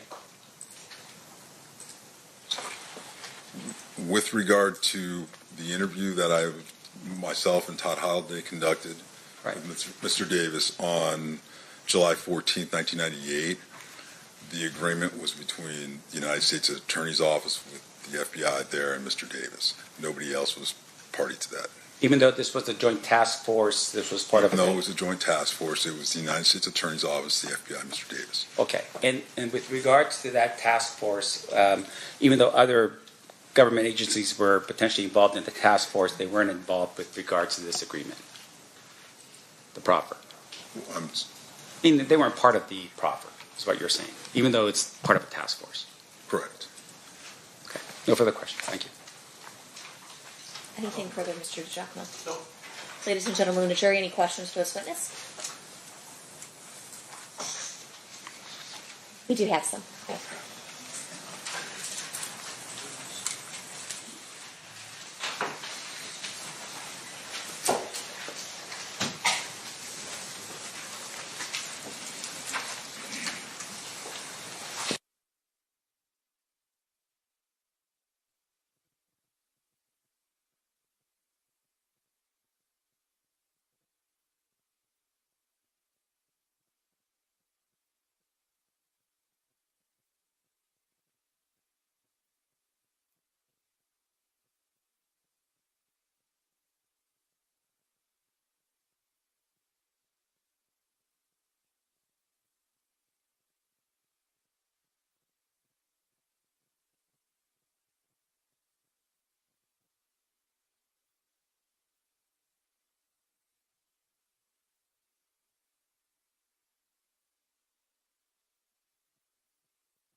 All right, a couple questions from our jurors. If the proper information was never followed up on, what was the motivation behind the interview in jail or prison? You want me to go ahead and answer? Yeah, Okay, so answer. Okay. they have these questions. I'm Right. asking you to answer them. Okay, so the motivation behind the interview in the subsequent interview in '99, we were following up on other investigation. The because when you go through the 302, you see we ask about several individuals, or we actually showed him pictures of other individuals. A lot of times what we'll do is we were going back because he was cooperative and open before, we were attempting to see he would verify other individuals, perhaps identities and things of that nature of other investigative activity regarding gang activity in the area. Okay. And then did anyone with the FBI verify information given by Davis in the proffer? I mean, the totality regarding the totality of the, there was quite a bit of information when we asked about certain individuals and things that he said that we already knew. So because he provided information during the proffer session, there wasn't a need to necessarily go back and verify because we had an idea about the answer to the question. Sort of like you ask a question that you know the answer to, that's how you know if somebody's lying. You start off with that, things like that, simple things, and then you kind of work your way in to other information. So there was a lot of information that we already had other corroborated information on. So when he's providing that information, we have a general idea whether or not he's being open and candor and truthful based off of other investigation, whether it's surveillance, wiretaps, witness statements, and things of that nature. And you might have already answered this, that's the second part of the question, so I'm going to ask it. What information was followed up on by the FBI that was given in Davis's proffer, if you're able to disclose it? What information was followed up on by the FBI that was given in Davis's proffer that you're able to disclose? So, I mean, it's been 30 years. It'd be very difficult for me to follow up on every single aspect. Again, a lot of the information, because it's historical, some of these things that he's talking about went back several years prior to into the early 90s period. So he's talking about, prior drug transactions and things of that nature. It's very difficult or almost impossible to truly verify those types of things. Other things that he talked about, for example, like recordings that were played or photos that he was shown of individuals where he identified and said, this is so-and-so, that corroborates what, individuals that we know and things of that nature. So there were things that were done. Was there a specific checklist, a tasking list that was put out after that interview, the proffer interview, to go out and say, go verify? That's really not the way we operate. Usually these files have hundreds of documents in them over the course of an investigation. There's hours and hours and countless hours of wiretaps and things of that nature. So we've got a very voluminous amount of information to go back and check and things that along the way. So at this point, he was already indicted, arrested, and basically going towards either trial or sentencing. The proffer agreement really was an opportunity for him to help himself on sentencing.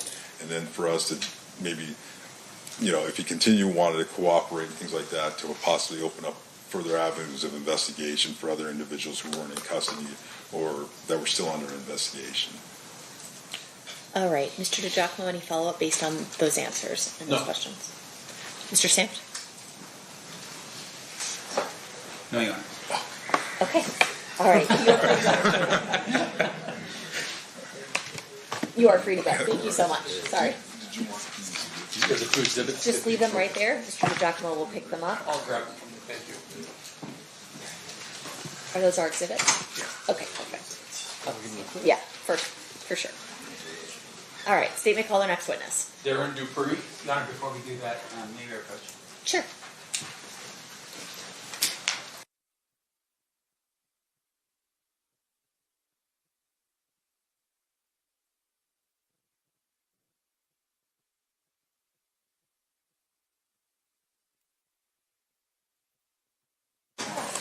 All right, at this time we are going to take a restroom break for 15 minutes. During this recess, you are admonished not to talk or converse amongst yourselves with anyone else on any subject connected to the trial, or read, watch, or listen to any report or commentary on the trial of any person connected with this case by any medium of information, including without limitation, newspaper, television, internet, and radio, or form or express any opinion on any subject connected with the trial until the case is submitted to you. We'll have you guys back here at 3:15. Please rise for the jury.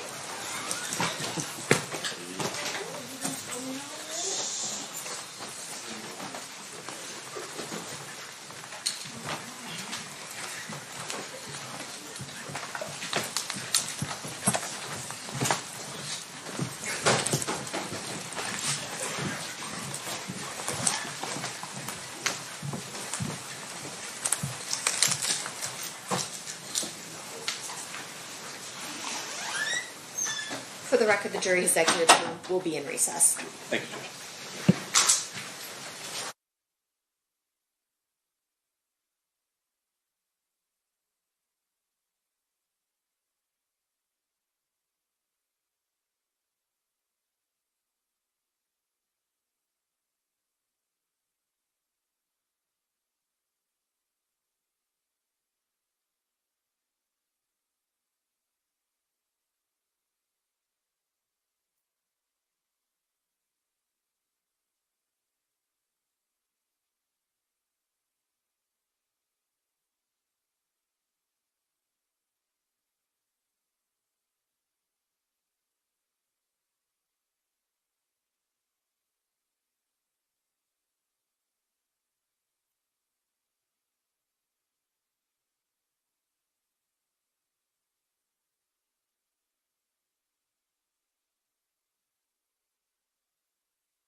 Back on record in State versus Davis, C-377-407. Anything we need to address before bringing the jury in? No, Your Okay, bring them in. Stand for the jury.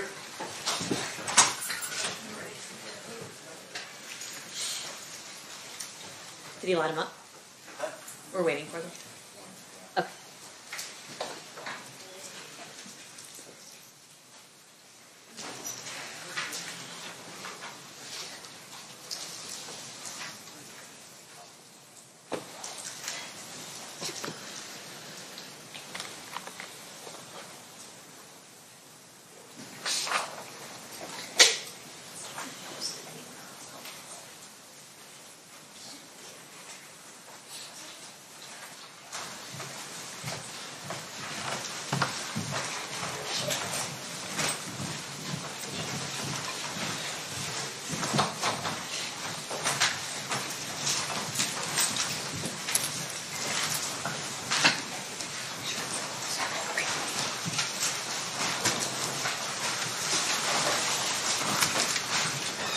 The party stipulates the presence of the jury. Yes, Your Honor. Yes, Your Honor. You may be seated. All right, now the state can call their next witness. Darren Dupree.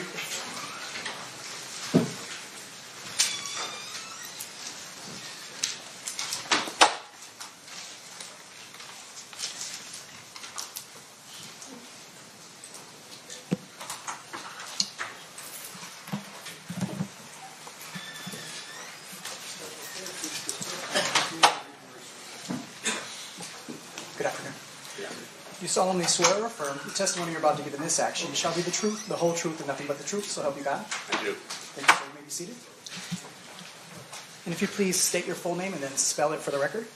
Darren, D-A-R-Y-N, Dupree, D-U-P-R-E-E. Thank you, sir. Whenever you're ready to state, you may proceed. Thank you. Sir, how did you used to be employed? I was a detective for the Los Angeles Police Department, How long were you with the LAPD? 33 and a half years, And when did you start? in 1990. And through the majority of your career, what kind of crimes did you focus on? Homicides, gang homicides. I direct your attention to approximately 2006. Were you asked to be part of a task force related to the Christopher Wallace murder? Yes, I was. And can you describe that task force for us?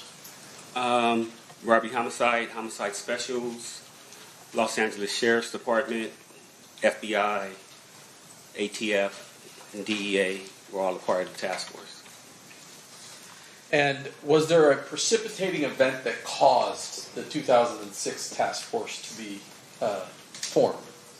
Yeah, Christopher Wallace's mother filed a lawsuit against the Los Angeles Police Department And what was the allegation in the lawsuit? that there was police officer involvement in his death. LA police officer involvement? Yes. And what was the purpose of the 2006 task force? To uncover, first of all, if there was any police officer involvement, and also to hopefully solve the Biggie Smalls murder case. Now, by 2008, this is 11 years after the homicide. I assume that there was records that the LAPD would have gathered initially in the investigation in the ensuing 11 years that you had access to. Yes. Did you guys, or did the task force formulate a plan as to how you were going to go about investigating the Christopher Wallace murder? Yeah. There was rumors that this was a war between Southside Compton Crips and Mob Piru, Puffy Combs label Bad Boy, and Death Row Records. So we started there, and that consisted of coming to Vegas, getting all their files, getting up to speed on the Tupac murder. Although we weren't investigating it, we just wanted to get up to speed on it. And then starting there, everybody was a suspect at that time in the Biggie Smalls murder. At the time you come to Vegas and learn what information the Las Vegas Metropolitan Police Department is, who is the detective that you're having the contact with from Metro? Detective Dan Long. At some point, you go back, you begin investigating. did you have any suspects that you identified and wanted to potentially look at? From the initial investigation, Southside Compton Crip possibly had something to do with the murder because they weren't paid for the Tupac murder, and then also Death Row Records, that they were involved because of the retaliation for the Tupac murder. So, like I said, everybody was a suspect at that time.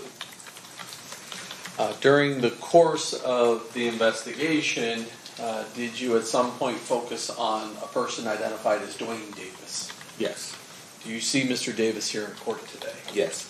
You point him out, describe something he's wearing. He's at the defense table with a blue shirt and a multicolored tie. May the record reflect identification of the defendant. Is he wearing a jacket or no jacket? No jacket. So reflected. How is it that you target Mr. Davis? The vehicle used in the Christopher Wallace murder was a Impala. Mr. Davis had an Impala, and they had impounded it early on in the investigation. So we started with him. And did you have information related to what his position was in the Southside Crips? I mean, we knew that Mr. Davis was the man with all the money in their hood, in their neighborhood. Now, you said that you, what was your role in the task force? I was the lowest level, bottom of the food chain detective. I was a gang expert, and I knew a little bit about the rap industry. So that was my... That's how you got brought in? Yes. The Southside Crips, did they have kind of two crews associated with them? As far as I know, yes. And one of those crews, the Burr Street crew, who was that sort of generally headed by? It was Keffe D, amongst others. The Glencoe crew, who was sort of the leader of that group? From what we gathered, Darnell Graham. How is it that you're going to go about investigating Mr. Davis for the Biggie Smalls murder? What's your plan? I had never worked with the DEA, FBI. I was a homicide investigator coming in. So, above my pay grade, they tried to figure out a way to get leverage on Mr. Davis through narcotic sales. We would bring him in after we caught him with narcotics and see if he would work with us and give us information on the Biggie Smalls case. And were you able to gather enough information to potentially arrest and charge him with narcotics? Yes. And how much narcotics are we talking about here? From what I remember, it was PCP, a gallon, and a kilo of cocaine, if I'm not mistaken. And with Mr. Davis's past criminal history as well as that amount or weight of drugs, what kind of sentence was he looking at for that type of drugs? As I said, I wasn't familiar with the Fed system. From what I was told, though, that was a life sentence with the amount of drugs that were confiscated. So once you've gathered all this evidence, do you do anything to indicate to Mr. Davis that you've got your leverage? We met with him. And who's we? Me and Detective Greg Cady. And where did that meeting take place? If I recall, it was at Mr. Davis's residence, maybe in Rancho Cucamonga or Corona. I forget the location. And we sat in his garage and we advised him of what we had. And we get an attorney and we'll meet with you a couple days later in L.A. at the Fed building and we'll discuss it more. Now, was there a suggestion to Mr. Davis that he shouldn't use a lawyer by the name of Edie Fall? I don't know anything about that. Does there come a point in time when you wind up at a meeting with Mr. Davis and his lawyer? Yes. And that first meeting, what are you there to talk to Mr. Davis about? to show him the evidence that we had against him, the video surveillance that we had. We did a lot of surveillance on him to show him everything we had and what he was looking, to receive in as a case against him. And so do you eventually wind up in a meeting with his lawyer in either the lawyer's office or a police station to talk to him about that? I think that first meeting was at the AUSA's office in downtown Los Angeles with him and his attorney and about 4 or 5 people from the task force. And was there your understanding as to what the circumstances of what you could and couldn't use against Mr. Davis about what he's talking to you about? Yes, and again, I'm just in the room.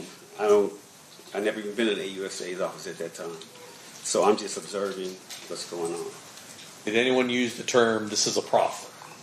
Yes. And was that agreement between the AUSA? Do you remember that AUSA's name? Timothy Seawright. And do you remember the attorney for Mr. Davis, his name? Wayne Higgins. And so there was an agreement in that first meeting that this would be a proffer. Yes. And during the course of that, do you ask Mr. Davis about his involvement in the Biggie Smalls murder? Yes. And what is his response? At that time, he said, no, we didn't have anything to do with that. When he said, we didn't have anything to do with that one, did that trigger anything in your mind as to what he was saying? When I recall, yes, we were like, that one, what do you mean? And then he said, we did the other one. He said, we did the other one. And so, at that point, what did you think he was talking about? Me personally, the only other one was Tupac. But we had nothing, we didn't think we were talking about Christopher Wallace. We didn't ask him any questions about Tupac. He offered that on his own. And so when he does that, is there some discussion then of maybe having a conversation about Tupac? It was a surprise to us. Number one, we were shook. We were surprised. Yes. I mean, I don't know if we shut that meeting down then to discuss what we were going to do. I don't remember, but we were surprised. Does there come a point in time when there's a meeting set for December 18th of 2008 to talk to Mr. Davis about the Tupac Shakur murder? Yes. In your understanding, was that still based upon the agreement between Wayne Higgins and the U.S. Attorney that it would be a proffer session? Yes. At that point, before having this conversation with Mr. Davis, has anybody notified Las Vegas that Mr. Davis is going to be talking about the Tupac Shakur murder? Unfortunately, no. Were you present on December 18th for an interview with Mr. Davis about the Tupac Shakur murder? Yes. And did you subsequently learn, or previously learn, but subsequently learn that conversation was recorded? Yes. Do you know who recorded that statement? One of the members of the task force, Bill Holcomb.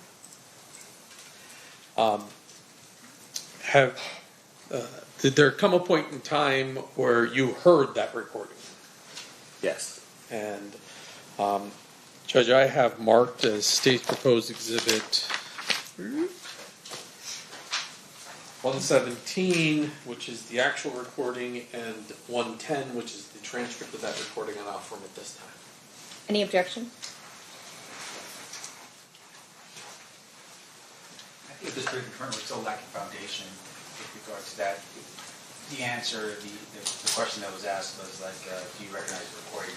Okay, do you want to play I can play part of Maybe that the recording first for Detective. couple seconds and see if he recognizes it?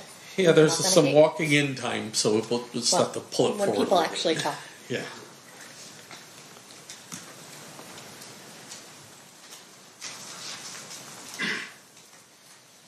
I'll just jump forward. Hopefully.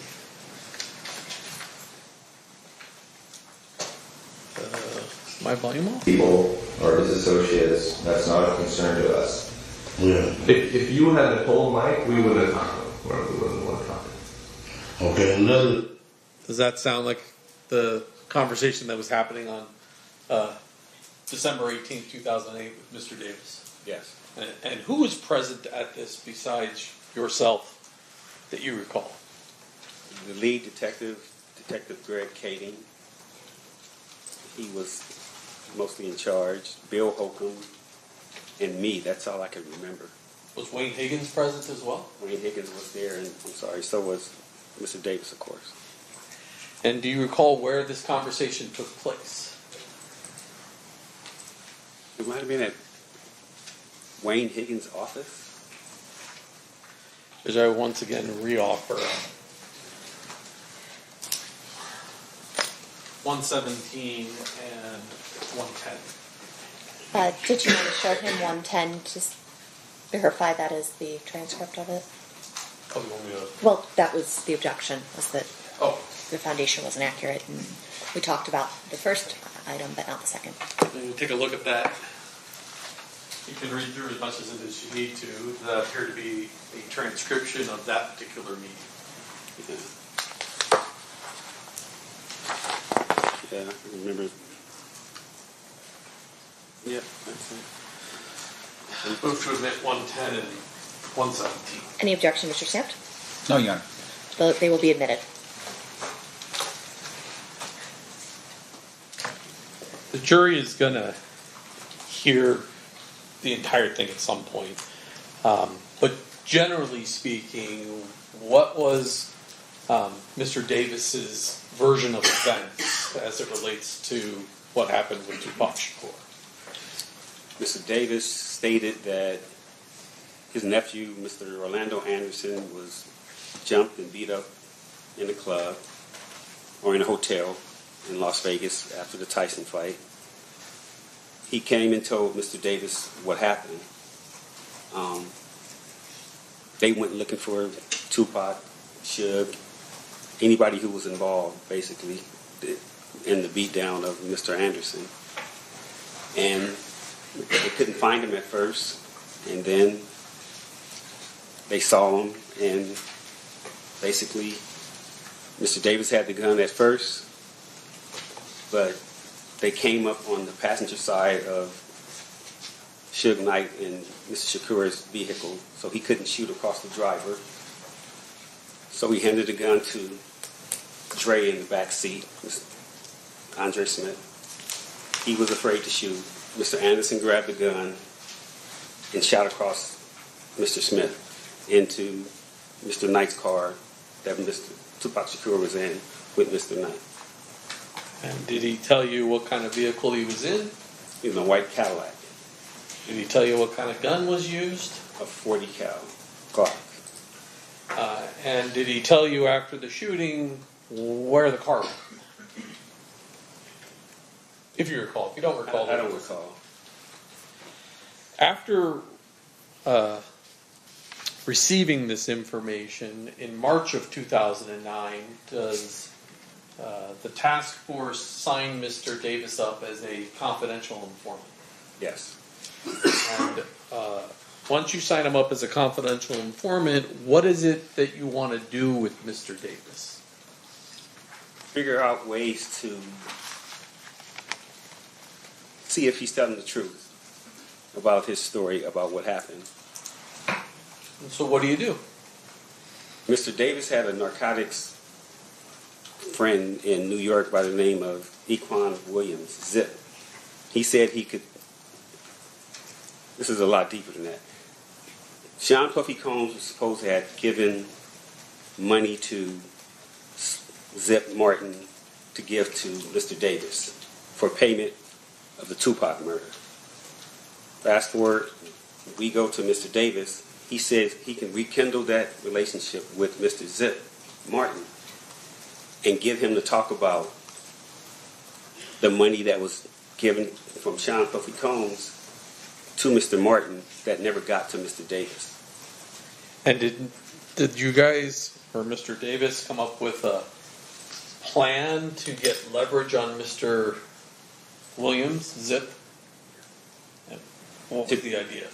Me, Detective Kading, ATF Jim Black, and Keffe D, Mr. Davis flew to New York so Mr. Davis can work undercover to try to rekindle that friendship and business relationship with Zip. And when Mr. Davis goes in to, do you remember the name of the club? It's called the Zip Code in Harlem. Does he in fact meet with Zip? Zip, he did, but from what we gathered from Mr. Davis told us, he passed him off to his nephew, meaning Zip passed him off to his nephew to do business with him. Zip had cancer or something like that. He was sickly. He said he wasn't in the business no more, something like that. So it didn't work. So he was unable to reestablish a business relationship and do a drug deal with Zip so that you would have leverage to then talk to Zip about what Mr. Davis Objection, Your Honor, leading. I'm just confirming the information Your you just provided. response? What? You're just confirming that the information that you just were provided is what? I'm just confirming the information that he just testified to. So then, overruled. You may answer. Yes, he couldn't rekindle the relationship. And so you come back from New York. Yes. At some point, does the LAPD establish whether or not LAPD officers were involved in the murder of Mr. Wallace? We found out that there was not any police officer involved. And eventually, Mrs. Wallace's lawsuit is resolved. Yes, it does. At some point, are you directed to attend a meeting involving Wayne Higgins, Duane Davis, and Dan Long, the Las Vegas Metropolitan Police Department investigator on Tupac Shakur? Yes. And on September 9th of 2009, did you in fact attend that interview? Yes. And was that recorded? Yes. This morning, did you listen to portions of that to confirm that is in fact a copy of the 2009 audio recording? Yes. And if I approach you, I forgot this one. I'll get back to it. Showing you 111, if you flip that over, take a look at it. Does that appear to be a transcript of that 2009 interview?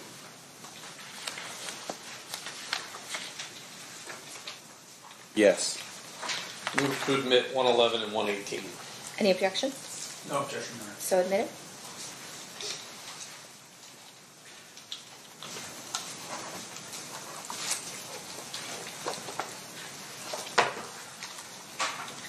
Finally, and I forgot to do this, during the conversation on December 18th of 2008, did you have some sort of chart that was put in front of Mr. Davis where he identified where people were in various vehicles? Yes. I'm showing you what's been marked as state's proposed exhibit number 147. Is that the copy of the chart that you had prior to the December 18th, 2008? Yes. Move to admit. Any objection? No objection. So admitted.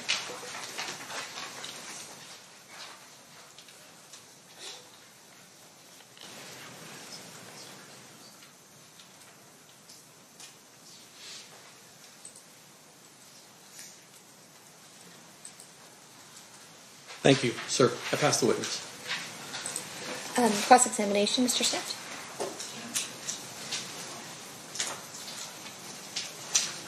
It's 2.5 hours. I'm not going to play with him on the stand.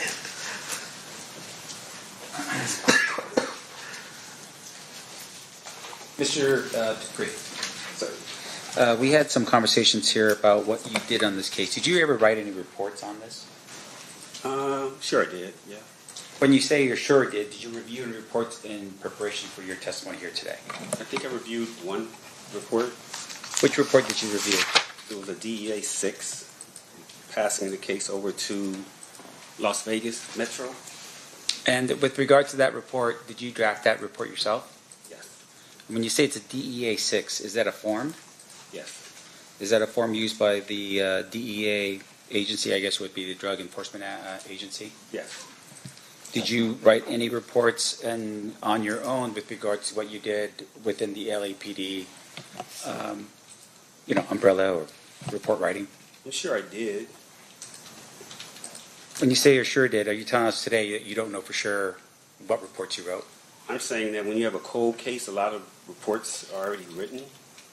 So you interview people and you do a statement on it, but the majority, this was 2006 when we started, the murders happened in 1996 and 97, so a lot of the reports were already written.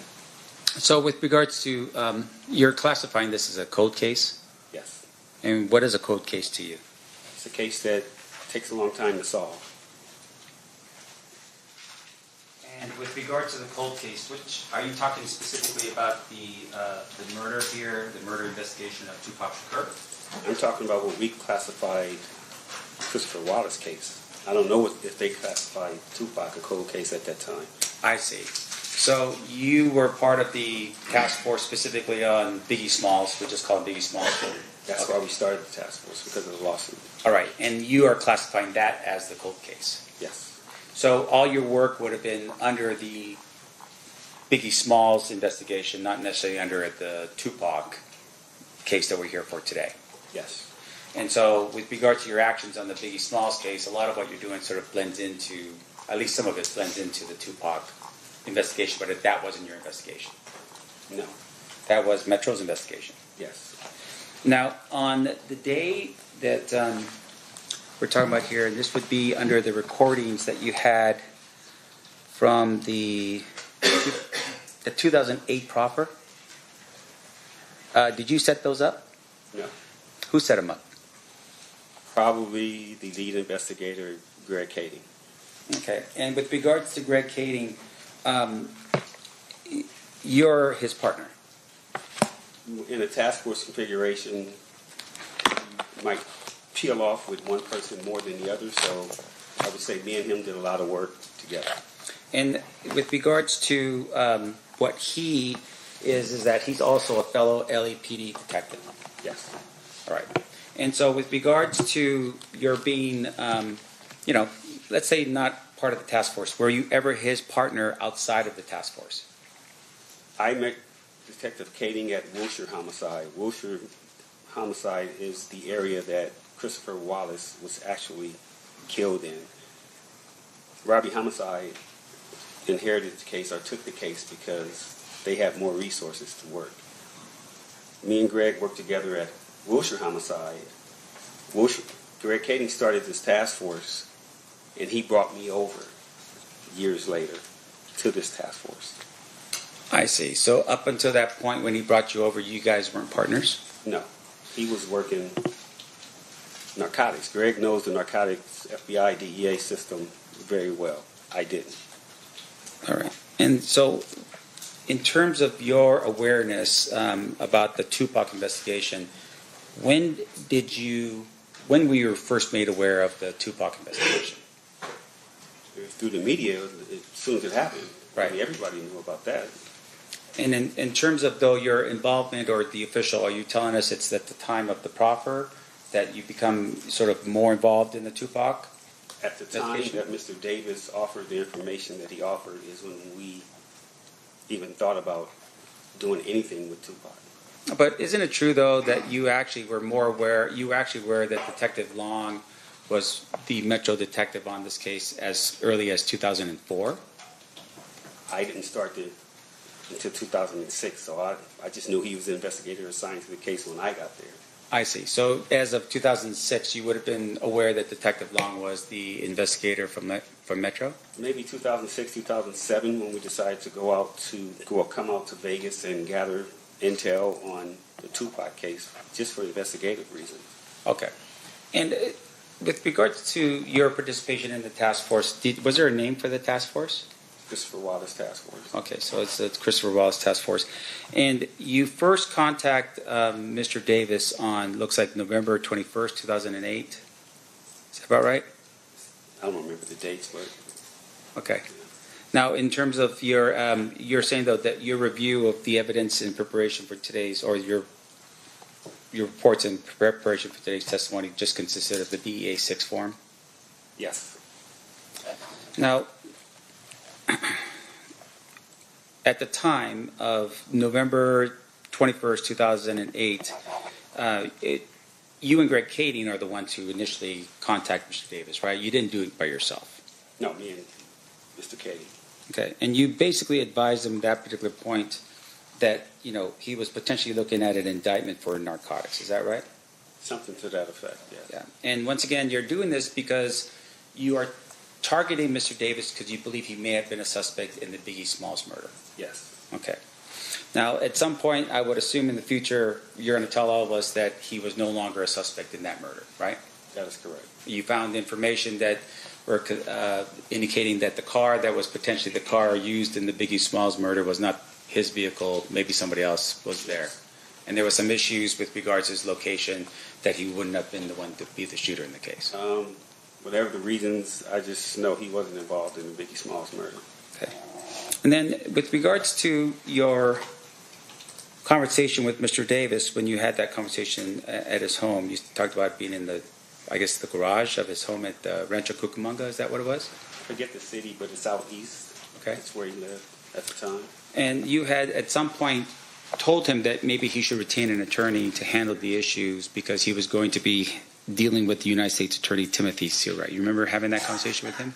I don't think we threatened him or anything like that. We just advised him that, hey man, we got some information, we got some things that you were involved in, and we need to talk to you. So we need to meet with you, with your attorney, at the AUSA's office. Now, at the time that you have that conversation with Mr. Davis, you advised him that not to bring his attorney, which would have been Edie Fall, to that conversation, right? No. You advised him to actually bring this other attorney, Wayne Higgins. That would have been a brand new attorney for Mr. Davis, correct? No. I didn't even know Mr. Higgins at that time. Now, in terms of your, the meeting, Mr. Higgins shows up with Mr. Davis, and then there's a conversation between Mr. Higgins and Seawright regarding the proffer agreement, but that wasn't with you being present in the room. Fair? No, I wasn't present. Now, you had, though, at some point being informed that there was a proffer agreement, and then there was follow-up interviews that occur as a result, right? That's correct. So this is just not one interview. This is multiple interviews. Yes. Now, can you tell us, for instance, how many interviews there were? That I was involved in, the first meeting at his house in the garage, the first meeting with the AUSA, and then the meeting at Wayne Higgins. But mind you, like I told you, I flew to New York with Mr. Davis. So we were out there for 3 or 4 days. I'm talking more about specifically the actual meetings in which you're sitting down and asking questions of Mr. Davis. 2. So that would be the initial meeting with United States Attorney Seawright in the room, and then the second meeting was, I'm sorry, at what time? That was with Mr. Higgins at his office on Wilshire Boulevard, if I'm not mistaken. I forget the date. Okay, would that be October or December 18th? 2008. 2008. Yes. Do you recall actually being involved in a meeting or being knowledgeable of a meeting that took place on December 1st, 2008? No. How about a meeting that took place on January 7th, 2009? I don't recall. No. How about another meeting that occurred on February 11th, 2009? I don't recall any of those dates. Okay. I just remember the 3 that we dealt with. Right. And once again, you're refreshing your recollection off of a DEA 6 form, correct? No, I'm refreshing my recollection off my recollection. 30 years later? That's right. And about 20 murder trials Right, of my own. which is amazing. Good It's job. not amazing, just doing my job. But let's just make sure we're clear. I want to make sure this jury understands that you're refreshing your recollection off of a DEA 6 form. No, I told you the DA 6 form that I saw this morning was transferring the case from the DEA to Las Vegas Metro.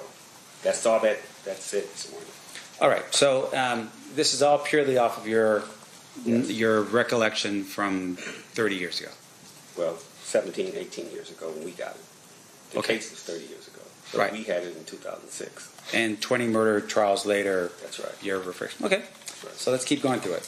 So your testimony here is that at the time of the meeting on December 18th, 2008, you were present for that meeting. Yes. And the other people that were present for that meeting was Detective Katie, Yes. LAPD Detective William Holcomb, Yes.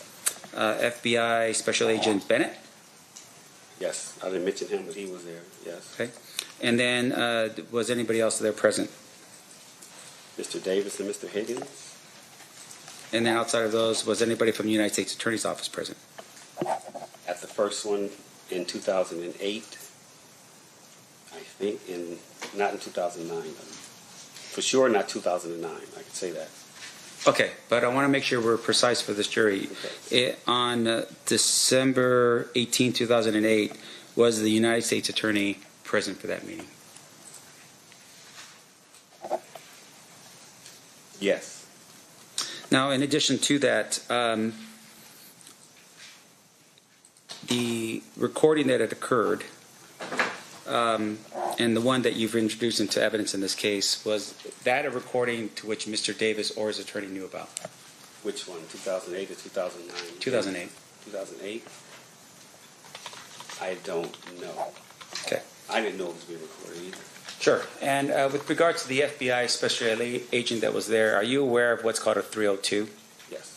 What is a 302? It's a report, information report that they write out, kind of like the DEA 6, kind of. Yeah. And then in terms of how the 302 works is they don't actually record information with a recorder. They actually just write things down into the 302, right? That's correct. In this particular case, was Special Agent Bennett aware that there was a recording? I have no idea. Now, in addition to that, on March 9th, you had said that something that he was, I guess, activated as a confidential informant. So I think it's around that time period, right, of 2009. Between what time periods did Mr. Davis give information to LAPD as a confidential informant? Do you remember? I don't remember how many times we met or how many times I was involved in speaking to him.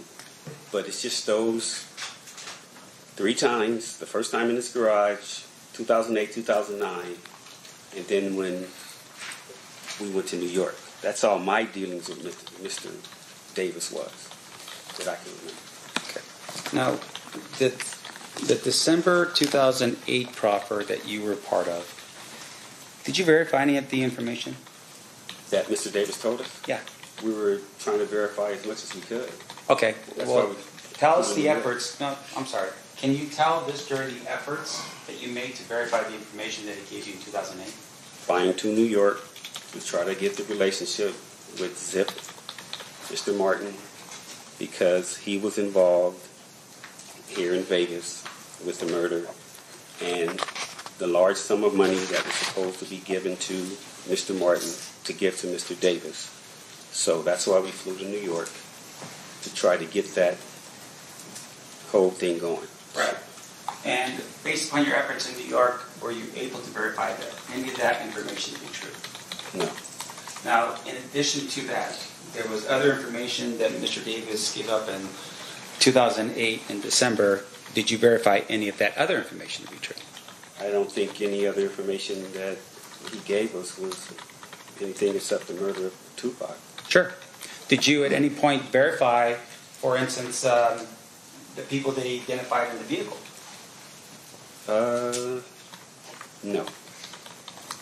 You are aware, of course, that some of the people that he had identified in the vehicle were still alive in 2008, right? One was. Who was that? That was Terrence Brown.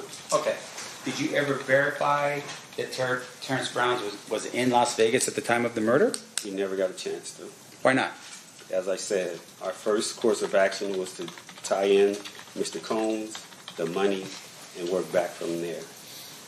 So you fly to New York, it's a bust, you fly back, and then you never follow up on what happens with regards to Mr. Brown? I didn't. You're part of the task force. Yes. Do you know if anybody else on the task force verified that information, that Mr. Brown was in Las Vegas at the time of the shooting? No. Now, in addition to that, we talked a little bit about the type of scenario that Mr. Davis is in, right? He's being targeted as a potential suspect in a Biggie Smalls murder.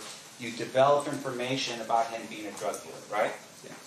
And you had said, I think how much time was he looking at? Life sentence? I think so, yes. Right, pretty heavy sentence, right? Yes. And so you had also targeted the idea, though, that it wasn't just him moving some large amount. It was people coming into his house, potentially his family. People could be arrested, his friends, for instance, that was part of that, and they all could go to prison, right? I will say this. Mr. Davis took the hit for a lot of people in his family and his kids, his wife, but that's why he did a lot of the stuff he did. I will say that. And I appreciate you saying that. And so, in essence, he said, okay, this is all on me. I will take the hit for the family. Yes. Now, in terms of the way that you recall how he describes what happens and so forth, you had mentioned that he's in the car, he drives up next to the other car, and then he gives the gun to the back seat because he was going to do the shooting, and then he gives it to somebody else. And then I guess it was Dre said, no, I can't do it, and then Orlando fires the gun. Yes. Okay. So the four individuals that in the car would have been Mr. Davis, and then Mr. Brown, Driver. and then Mr. Smith, and then Mr. Orlando Anderson. That's correct. Okay. Do you, at some point, these people come back to Compton, right? Were there any, as far as you know, did anyone attempt to kill Orlando for being the shooter in the vehicle of Tupac Shakur? I don't know if anyone tried to kill Mr. Anderson, but a lot of other people got shot and killed. Sure. And so what other people that you recall were being shot and killed? I don't have the list of people who I know. Darnell Graham got shot, and then an 11-year-old girl got shot. Off the top of my head, I can remember those two. It was war. Compton's 10 square miles, and all of these people know each other from growing up. It was people standing, they were hiding out, walking the streets. But in terms of the four that's in the vehicle, was Mr. Smith shot? No, not that I know of. And what about the other person, Mr. Besides Mr. Davis? Mr. Brown? Yes. Not that I know of. No. And then with regards to Mr. Davis, was he shot at? No, not that I know of. And once again, this idea is we're talking about a very compact area of Las Vegas, 10 by 10 miles, multiple blood and Crip gangs just encroached upon one another, right? Yes. Basically like a powder keg. Street by street. Right. And in terms of retribution, pretty clear this would be an immediate thing because Tupac Shakur was shot and killed. Yes. And Death Row Records, as a member of the mob Piru, would have been definitely out for blood on that. Yes. But none of those four individuals were shot at. No, not that I know of. Yeah. And in fact, just to make sure I'm clear, Orlando Anderson was actually shot and killed probably about a year and a half later, right? Unrelated, yes. Yes, and it was unrelated, meaning that people that he got into a gunfight with was actually other Crips. Yes. Right? And it was over money, as far as you can recall. Yes.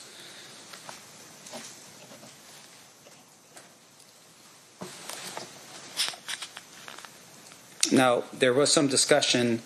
Are you aware of a person by the name of Darnell Brin? Yes. Darnell Brim is, and I think there was some discussion about there was two different sets in the Southside Crips. Yes. One set was the Burr Street set, Correct? and that would be Burr Street where Mr. Davis lived on, Yes. as well as members of his family and so forth, right? Yes.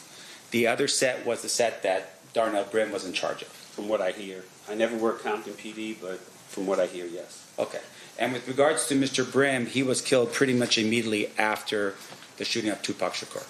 Mr. Brim is still alive as far as I know. Oh, you're right. He was shot, though, right? He was shot. And then he went to prison for some unrelated matter, something to do with drugs. Yes. Okay.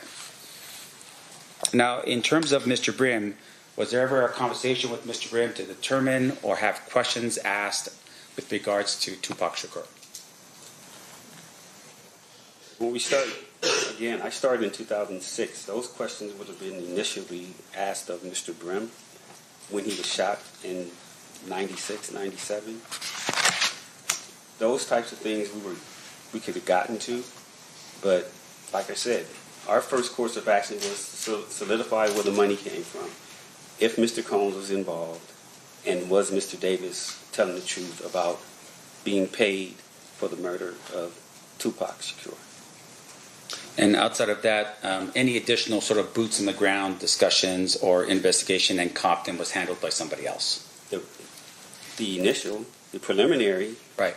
And if we would have gotten to that, we probably would have talked to people, but I'm sure that they were talked to already. This is on a Fed level trying to get a RICO case against people. Okay, this is a whole different level of Compton. Sure. This is FBI, ATF, DEA. This is trying to solidify that Death Row Records and was built on narcotics and Bad Boy Records. Now, you don't understand this, but I'm from the hood. Everybody knows it was. Okay? Everybody knows that those record companies were started with the sales of narcotics. So the feds were looking at a RICO. We cared about the murders. So this was chasing the money. This was chasing Sean Combs to see if he was involved with, the hit on Mr. Shakur. And so once you determine that, he's given information not because of Biggie Smalls, but rather because of Shakur, you never once reached out to Metro at that time to say, hey, Las Vegas, you guys are the ones in charge of this murder. Come down to have an interview with Davis? The decisions were, again, way above my pay grade. And our command staff, whoever made that decision to keep it in-house and for us to handle it on the Fed level, because it would have spread all the way to Las Vegas and not notify Las Vegas Metro at that time, wasn't my decision. I see. So had it been somebody up the chain, maybe even the United States Attorney? Whoever. See, right. Yeah. Okay. That's not your call to make. No, I'm just a soldier. Okay. Right. I appreciate that. Now, in addition to that, sir, your in terms of the information we're talking about here, at some point your other LAPD detective leaves the LAPD. Greg Cady. Yes. In 2011, I think. And in 2011, I believe he publishes a book. Yes. And that book is called Murder Rap? Yes. Did you read that book? Parts of it.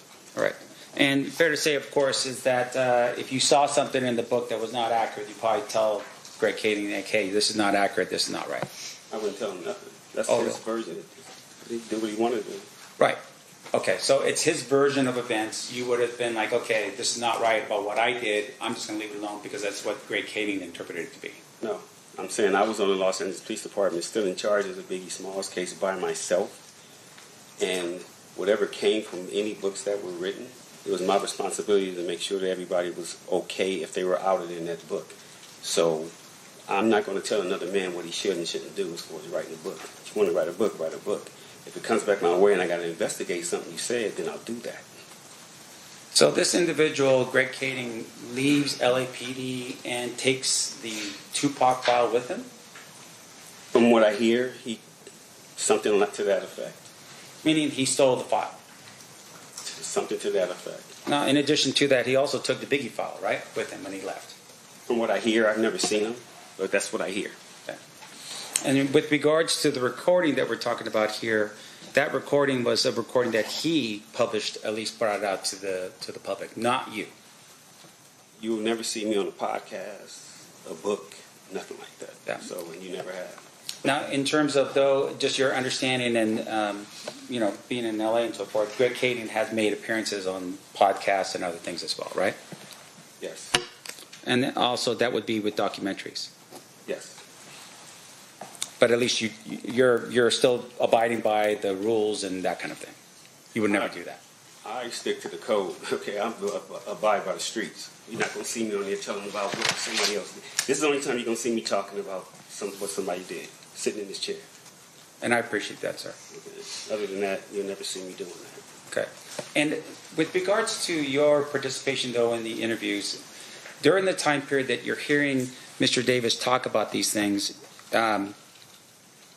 were you aware at all that he was recommended that this other attorney step in for his attorney, E.D. Falls, and basically have this conversation? No, to my knowledge from the media, I thought E.D. Fall would have been his attorney. So I don't know anything about that. Again, that was way above my, whatever I was doing there. I don't know who made that decision. I never talked to Mr. Davis. I didn't know Mr. Higgins at that point. Okay. So, Were you aware that when Metro was finally notified? yes, When was that? the 2009 interview. Yes, sir. Did you make that call to Metro?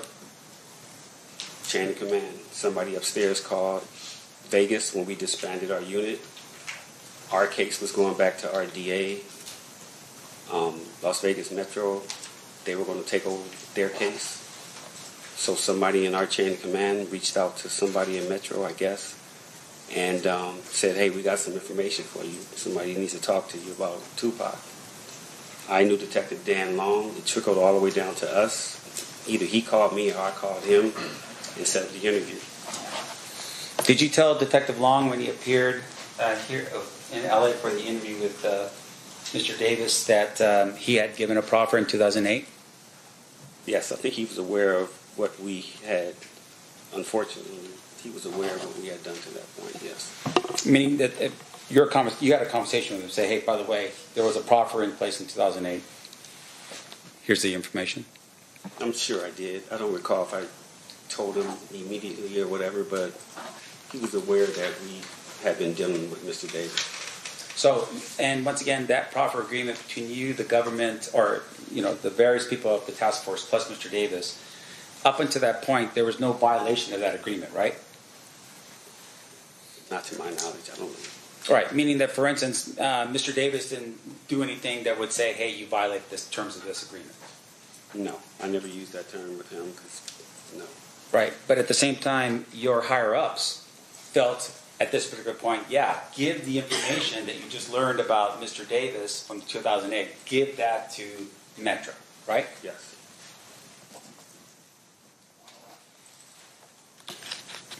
And once again, and I want to make sure I'm clear because I don't want to forget this question, you didn't verify anything outside of the P. Diddy potential payment that was the part of that you were looking at. Yes. So everything else would have been going back to Detective Long to do his investigation in Las Vegas about the information given to him by Mr. Davis?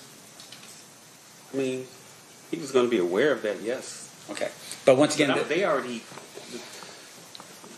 that was already out, a possibility. Just hearing Mr. Davis say it kind of solidified it, that we need to look more into this part of it, instead of it just being Tupac getting killed, Death Row, and Southside, they were involved.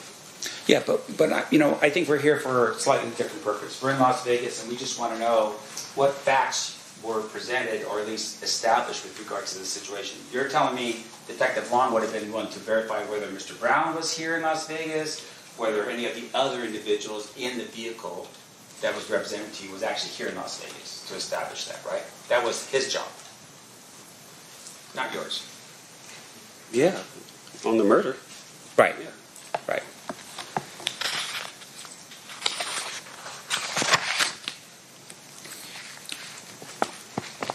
Now, there were some activity that happened in Compton. I just want to make sure I'm clear. You weren't part of any of the investigations in Compton with regards to the gang issues and so forth. You weren't part of that. No. That would have been somebody else from Compton. Compton and Metro and whoever else. Okay. You and I just have one. Yeah. Court's indulgence, sure.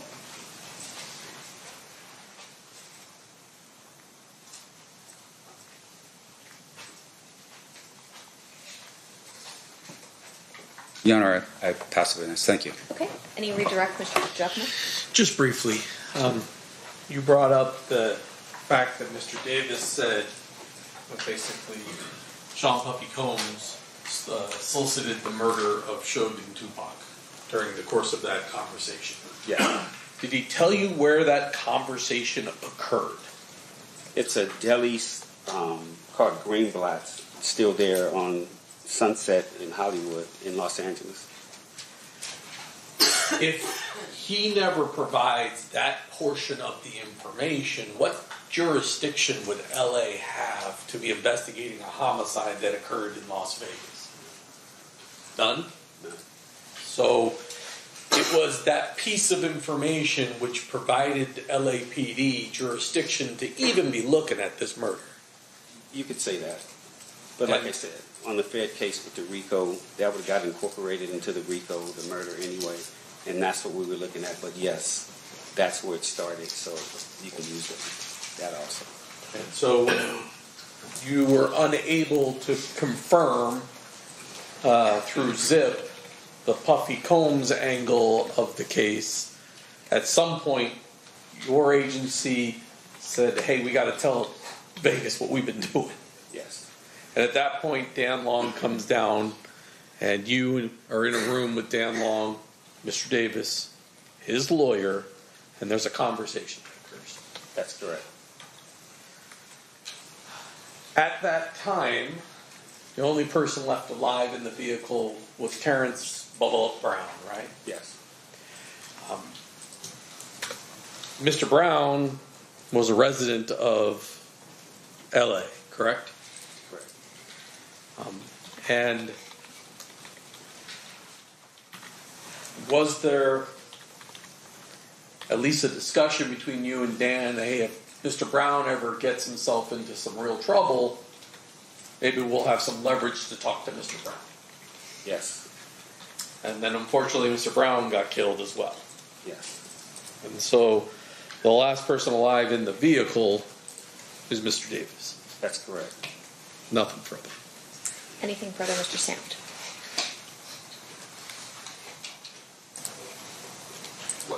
Okay, so what investigation with Mr. Brown have we talked about? You wouldn't be able to verify information about where he was, whether or not he was in Las Vegas, right?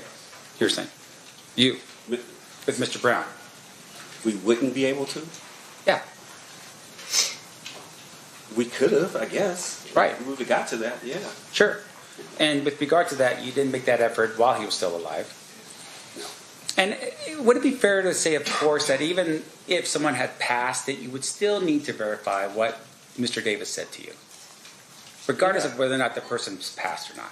We'd have to verify everything. Right. And like I said, the start of it was Sean Puffy Combs, so that's where we started. Sure. That's it. And your focus is a little different, but in terms of the actual murder of Tupac Shakur, information with regards to, these other individuals in the car, that would have been given to Metro to handle here in Las Vegas. Yes. Okay. No further questions. State, anything further? Of course you will.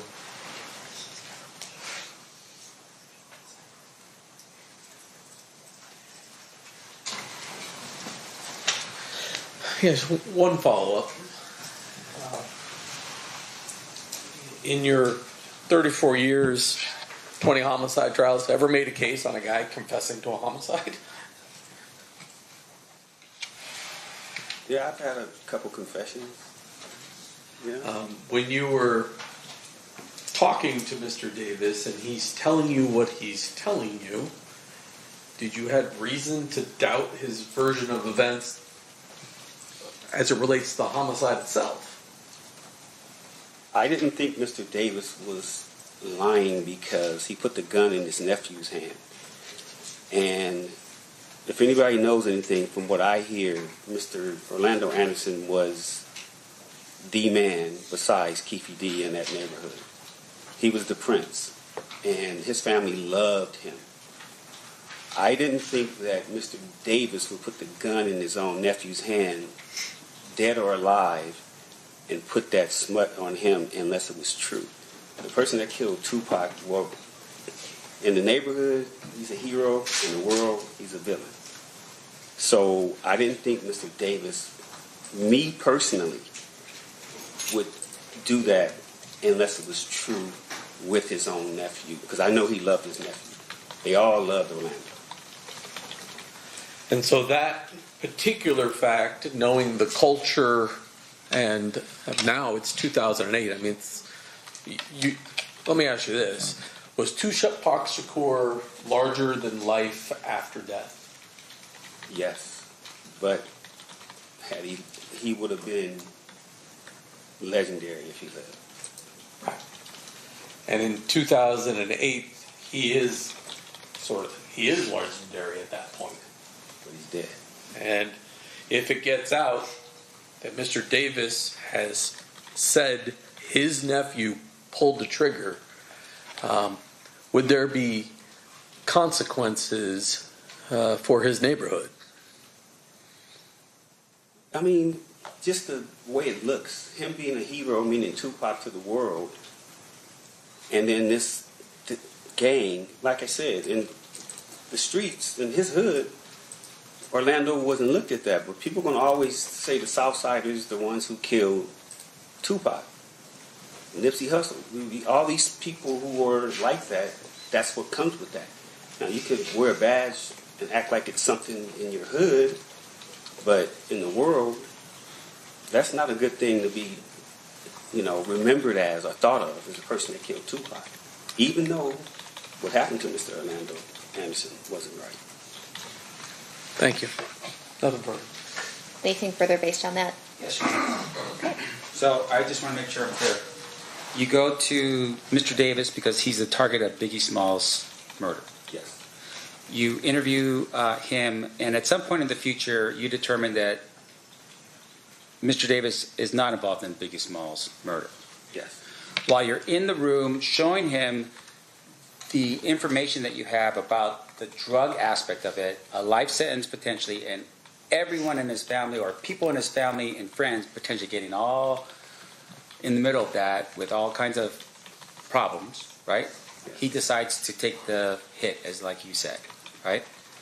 And instead of saying, hey, I don't have anything about Biggie Smalls, which you now have confirmed, he had nothing to do with Biggie Smalls, so he had no information. He says, I actually have information, and Orlando Anderson is one of those people, right? And at the time he says it, Orlando's actually dead, right? And people in the community of Compton had all had this sort of thing going on that potentially Orlando Anderson was involved in the murder of Tupac, correct? Correct. So that information was available to Mr. Davis when he gave you that information, right? Yes. But once again, you were targeted for Biggie Smalls, and there was no information that would say he was involved in Biggie Smalls, so he couldn't give you any of that information, right? No further questions, Your Honor. Anything further, Mr. DiGiacomo? Okay. I've lost track of how many redirects we're on, so. Sorry. All right. You're okay, guys. Any questions from the jury? Looking at that side of the box? No? Okay. Oh, we do have one. Okay. We have a few.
question from one of our jurors for you. For clarity, would you say the feds were more worried about the bigger fish and the whole puzzle rather than the pieces, being you had the information from Keffe and didn't need to put it together?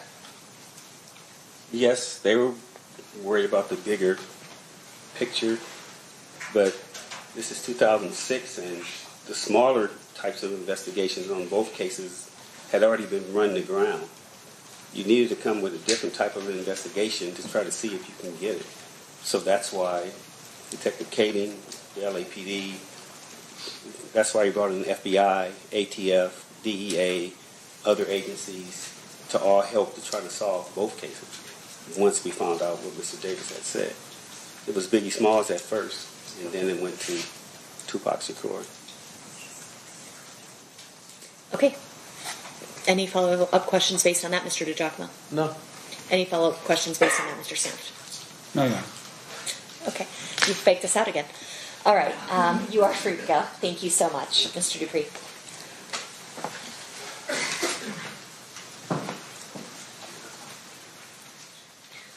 Your Honor, one quick thing before the witness leaves. Oh. May we approach? If you want to just have him wait in the hall, or do you want him to wait? If you can just be back on the stand for a second. Oh, okay.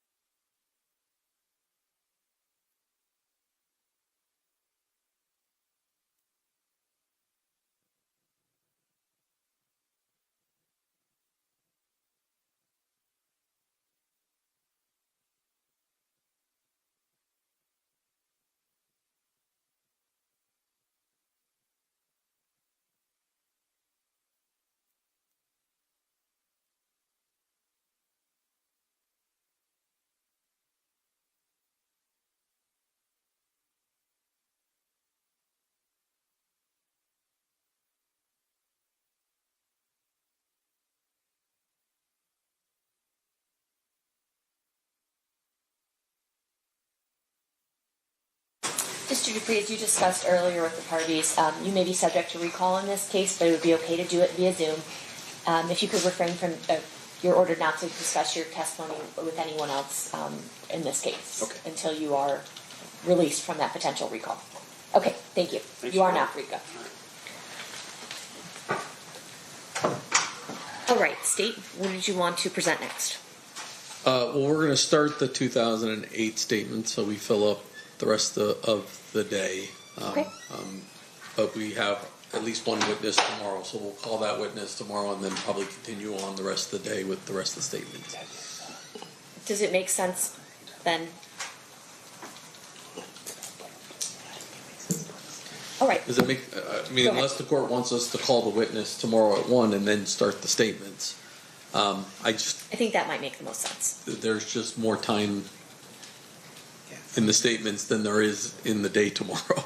So we still don't If we finish. play the it. half hour today, will that finish it out tomorrow? It all depends on Mr. Sam's cross of the witness. Well, Your Honor, Your Honor, there's two statements, right? I think we can definitely play one of the statements after the witness tomorrow. Okay. And then we have a subsequent statement. We're also playing that that we introduced through Mr. Dupree. So. And none of them will finish in the half hour. That's 35 minutes we have left. That's correct. That is correct. All right. I'm going to have the jury. I'm just going to have the jury leave a little bit early today. We'll have them back at 1 o'clock tomorrow. All right. During this recess, you are admonished not to talk or converse amongst yourselves or with anyone else on any subject connected to the trial, or read, watch, or listen to any report or commentary on the trial of any person connected with this case by any medium of information, including without limitation, newspaper, television, the internet, and radio, or form or express any opinion on any subject connected with the trial until the case is submitted to you. We'll see you guys back here at 1 o'clock tomorrow. Thank you. Stand adjourned.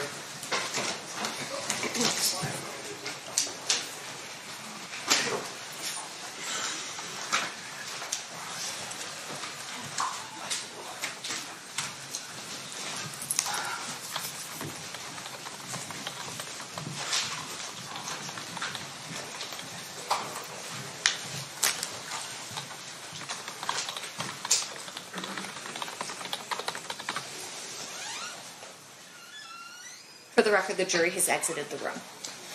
Anything we need to address outside the president's? Nothing can state. Nothing, Your Honor. Okay, I think it just makes more sense to play that as a block as opposed to a half hour, and I didn't realize we were breaking it up between a witness in between, so. Okay, I apologize for any inconsistency up the back. All right, we'll be in recess. We'll see everyone back at 1 o'clock tomorrow. Thank you, Your Honor. Thank you, Judge.